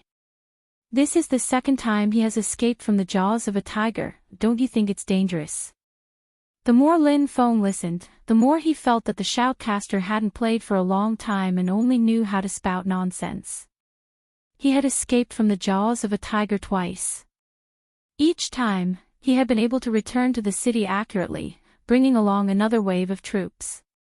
Was his ability weakened? It was obvious that he had other ideas. Their captain had never played games in a straight line of thought. Even though Lin Feng wasn't sure why his captain hadn't displayed his abilities yet. But he was certain that since his captain wasn't hiding in the map like before, he wasn't discovered. That meant he had other plans. As for what that plan was, with Lin Feng's naive brain, it wasn't easy to figure it out. But Yin Wuyao, who was experienced, was different. He seemed to have thought of something. He suddenly stood up and said only one word, "Dragon." Dragon. Before the audience could react to Yin Wuyao's words, a line of words appeared on the huge screen in the middle. A line of words appeared on the big screen hanging in the middle. The Tyrant King has been killed by Spade Z. The Tyrant King was an extreme boss. The team that killed it would be rewarded with double the experience. But, he killed the little dragon so early. It's still the same, I'm impressed by Big Spade when it comes to killing wild beasts and bosses. As someone who often gets killed after killing dragons, I really want to know how Spade Z did it. How did he kill the dragon single-handedly? Isn't he still in the early stages? No. Yin Wuyao listened to the comments around him, his voice heavy. It isn't the early stages for the little captain and captain. The reason why Yin Wuyao would say such a thing was because he had been observing the entire time. Ever since the start of the game, wherever there was money, there would be the youngster. Many people were wrong, the jumping back and forth wasn't for the first HP. It was for the economy. Regardless of the game, the more gold coins one obtained, the stronger one's abilities would be. Besides, equipment could only be obtained with gold coins.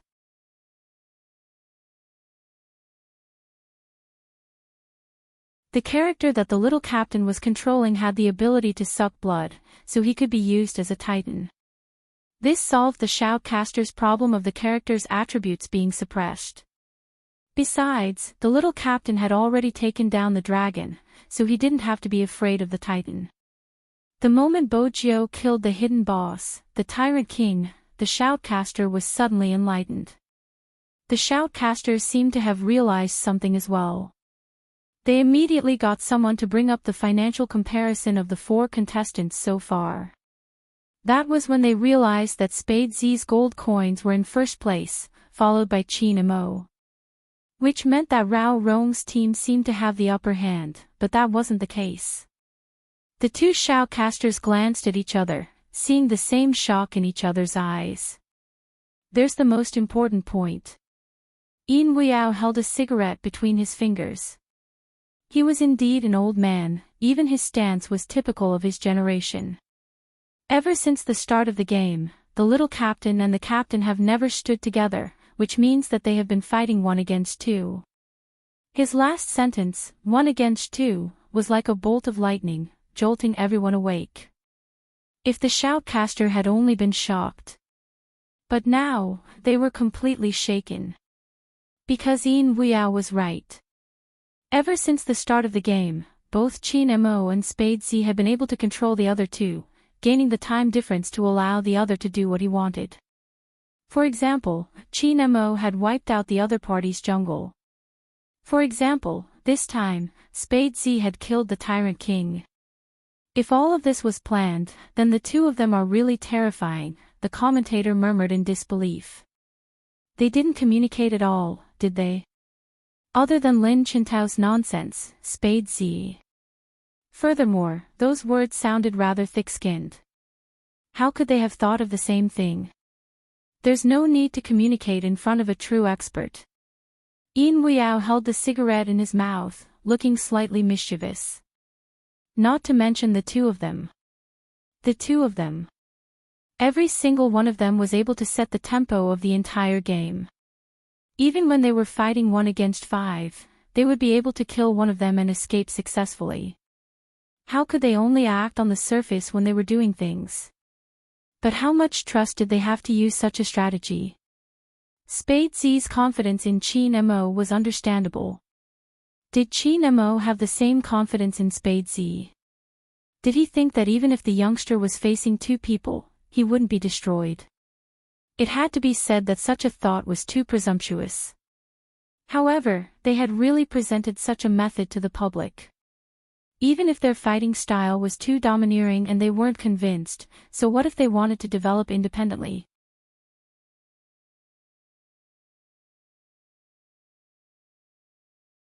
It was precisely because of their domineering nature that the cooperation between the powerhouses was different from the others. If Qin Mo had been fighting 1 against 2. The shoutcaster chuckled bitterly.